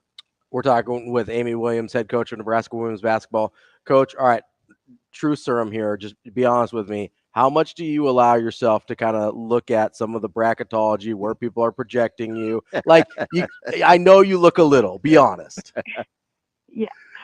Yeah, I'd be lying if I didn't say that we don't. If I said we don't look at that, I would be lying. We are kind of constantly paying attention to some of that bracketology, even though we know that the NCAA committee is obviously slightly different than some of the bracketologists that you're going to see, and but I do feel like it's something that we want to make sure that people are taking note of the things that are really important on our resume. And so that's something that, we're constantly kind of, keeping an eye on, and who the potential matchups can be. I guess we'll be way more excited on Sunday night when we actually know what the preparation can look like and who have it firmed up about, who we get to start preparing for. But in the meantime, it's kind of fun just to kind of guess. So, Coach, you mentioned kind of potential matchups, and are you one of those coaches that kind of looks at the 8 to 10 teams that are sort of there, and you kind of start mentally preparing for those, or you just, hey, let's wait for Sunday, see who we're playing, and go from there? Yeah, I mean, honestly, we've got a pretty good feel of we feel like we've made a pretty strong case to be able to be at least talked about on a 6 line, but it's a lot of the brackets are anywhere between a 6 and an 8, and so you kind of look at some of the other teams that are going to be kind of in those 9-10 lines, and to be able to kind of get an idea of what type. Our video coordinator is busy just pulling all kinds of working overtime. Yep. For sure. Yep. It's interesting, Coach, because around here, the people make fun of me for always listening to coaches' press conferences. It doesn't matter the sport. I just a big press conference person, because I always like to pit what I hear versus what I see. And Coach Bluter was animate, and I know there's some gamesmanship with her, and you guys have a ton of mutual respect for one another. But she's like, "Listen, Nebraska's a 4 seed at worst," and I mean, she's pretty emphatic. And I felt like, I came back on the show on Monday and I was like, gosh, did you hear Coach Bluter with the ringing endorsement? And of course, everybody's like, well, that's because Nebraska takes her team to the wire. But that's got to be part of it, right? And I understand it's about matchups, but you do play in a tough conference, especially at the top, the Ohio States, the Michigans, the Iowas. Like, you got to feel pretty good about the program's growth and development as it relates to the conference, just based on how competitive you guys are. Right. Yeah. I feel I feel really good about that. And Coach Bluter's been doing this for a long time, and she's seen a lot of different teams and a lot of different NCAA tournaments. And so, I feel like that endorsement from her is really solid, but we feel great about the way we've been playing down the stretch. 7-3 in our last 10 games with, wins over number 2 Iowa, wins over teams like Maryland, Michigan State, who are all going to be NCAA tournament teams. And really our only losses on the road at number 2 Ohio State, the overtime loss in the Big Ten championship game to Iowa, and a 1-point road loss at Illinois. So we feel like, up against several other NCAA tournament teams and teams that are, really ranked in the top in the country, we're being very competitive with that, and it gives us confidence that we can make another run in this next tournament. Coach, you've had a lot of young folks step up and filling roles, and Potts and company. Alexis Markowski is on a whole nother level right now. You got to walk me through kind of this process of, I always call Jazz Shelley like the reluctant hero, right? Like, she's capable and she has to do so many things for your team. And there were these spurts that she would score, and I'd be like, oh, come on, Jazz, you can fill it up. And it seemed to be a little counterproductive to her nature because she's a sharer. Like, how did you get all these pieces to kind of fit into a style? We know you've got the 1-2 punch with Alexis and Jazz, but man, folks are filling in their roles nicely on the fly. Yeah, well, I think it goes back to, Damon, what you were talking about earlier with just some of the early injuries and things that we had to walk through early. And sometimes just by nature, this has been my approach as a head coach is, there's times where I could have played Jazz Shelley 40 minutes in our non-conference games and done some things differently, but we tried very early to give opportunities to players like Natalie Potts and Logan Nisley and Jess Petrie and Callan Hake and play very, very deep into our lineup, into our bench in different situations, different players, and it allows them to work through some of the freshman mistakes and things that happen, and then so that they can be prepped and poised and ready to contribute. And I thought that's what really happened for us in the Big Ten tournament was we got such great contributions. In our first game, I thought Callan Hake, she had a great tournament, but, really came in as a sophomore and sparked us in our first game. And then, the next game, Logan Nisley goes for 11 points in the third quarter and just sparked us. I thought Jess Petrie played huge minutes in that game where Lex was in a little bit of foul trouble. And, we were just getting contributions from all over the place. But I really credit that to the fact that, we were willing to work through that and maybe take some lumps a little bit earlier in the season as we work through getting those players confident and ready to go. Well, Coach, we appreciate you joining us, and I hope that people will join you for the selection show watch party. So that's 6 p.m. at PBA, right? Yeah, doors open at 6. I think the program, who's being emceed by Matt Coatney, will be at 6:30. Selection show at 7. So reel him in, Coach. Yep, that's right. I love Coach, man. Get him there. Get him my best. We'll go support. Best wishes. Thanks, Coach. Thanks so much, guys. Yep. Make sure you go out to PBA. Doors open 6 p.m. for the watch party for women's basketball selection show. That's the show for today. We will wrap up the week tomorrow here on Hurrdat Sports Radio.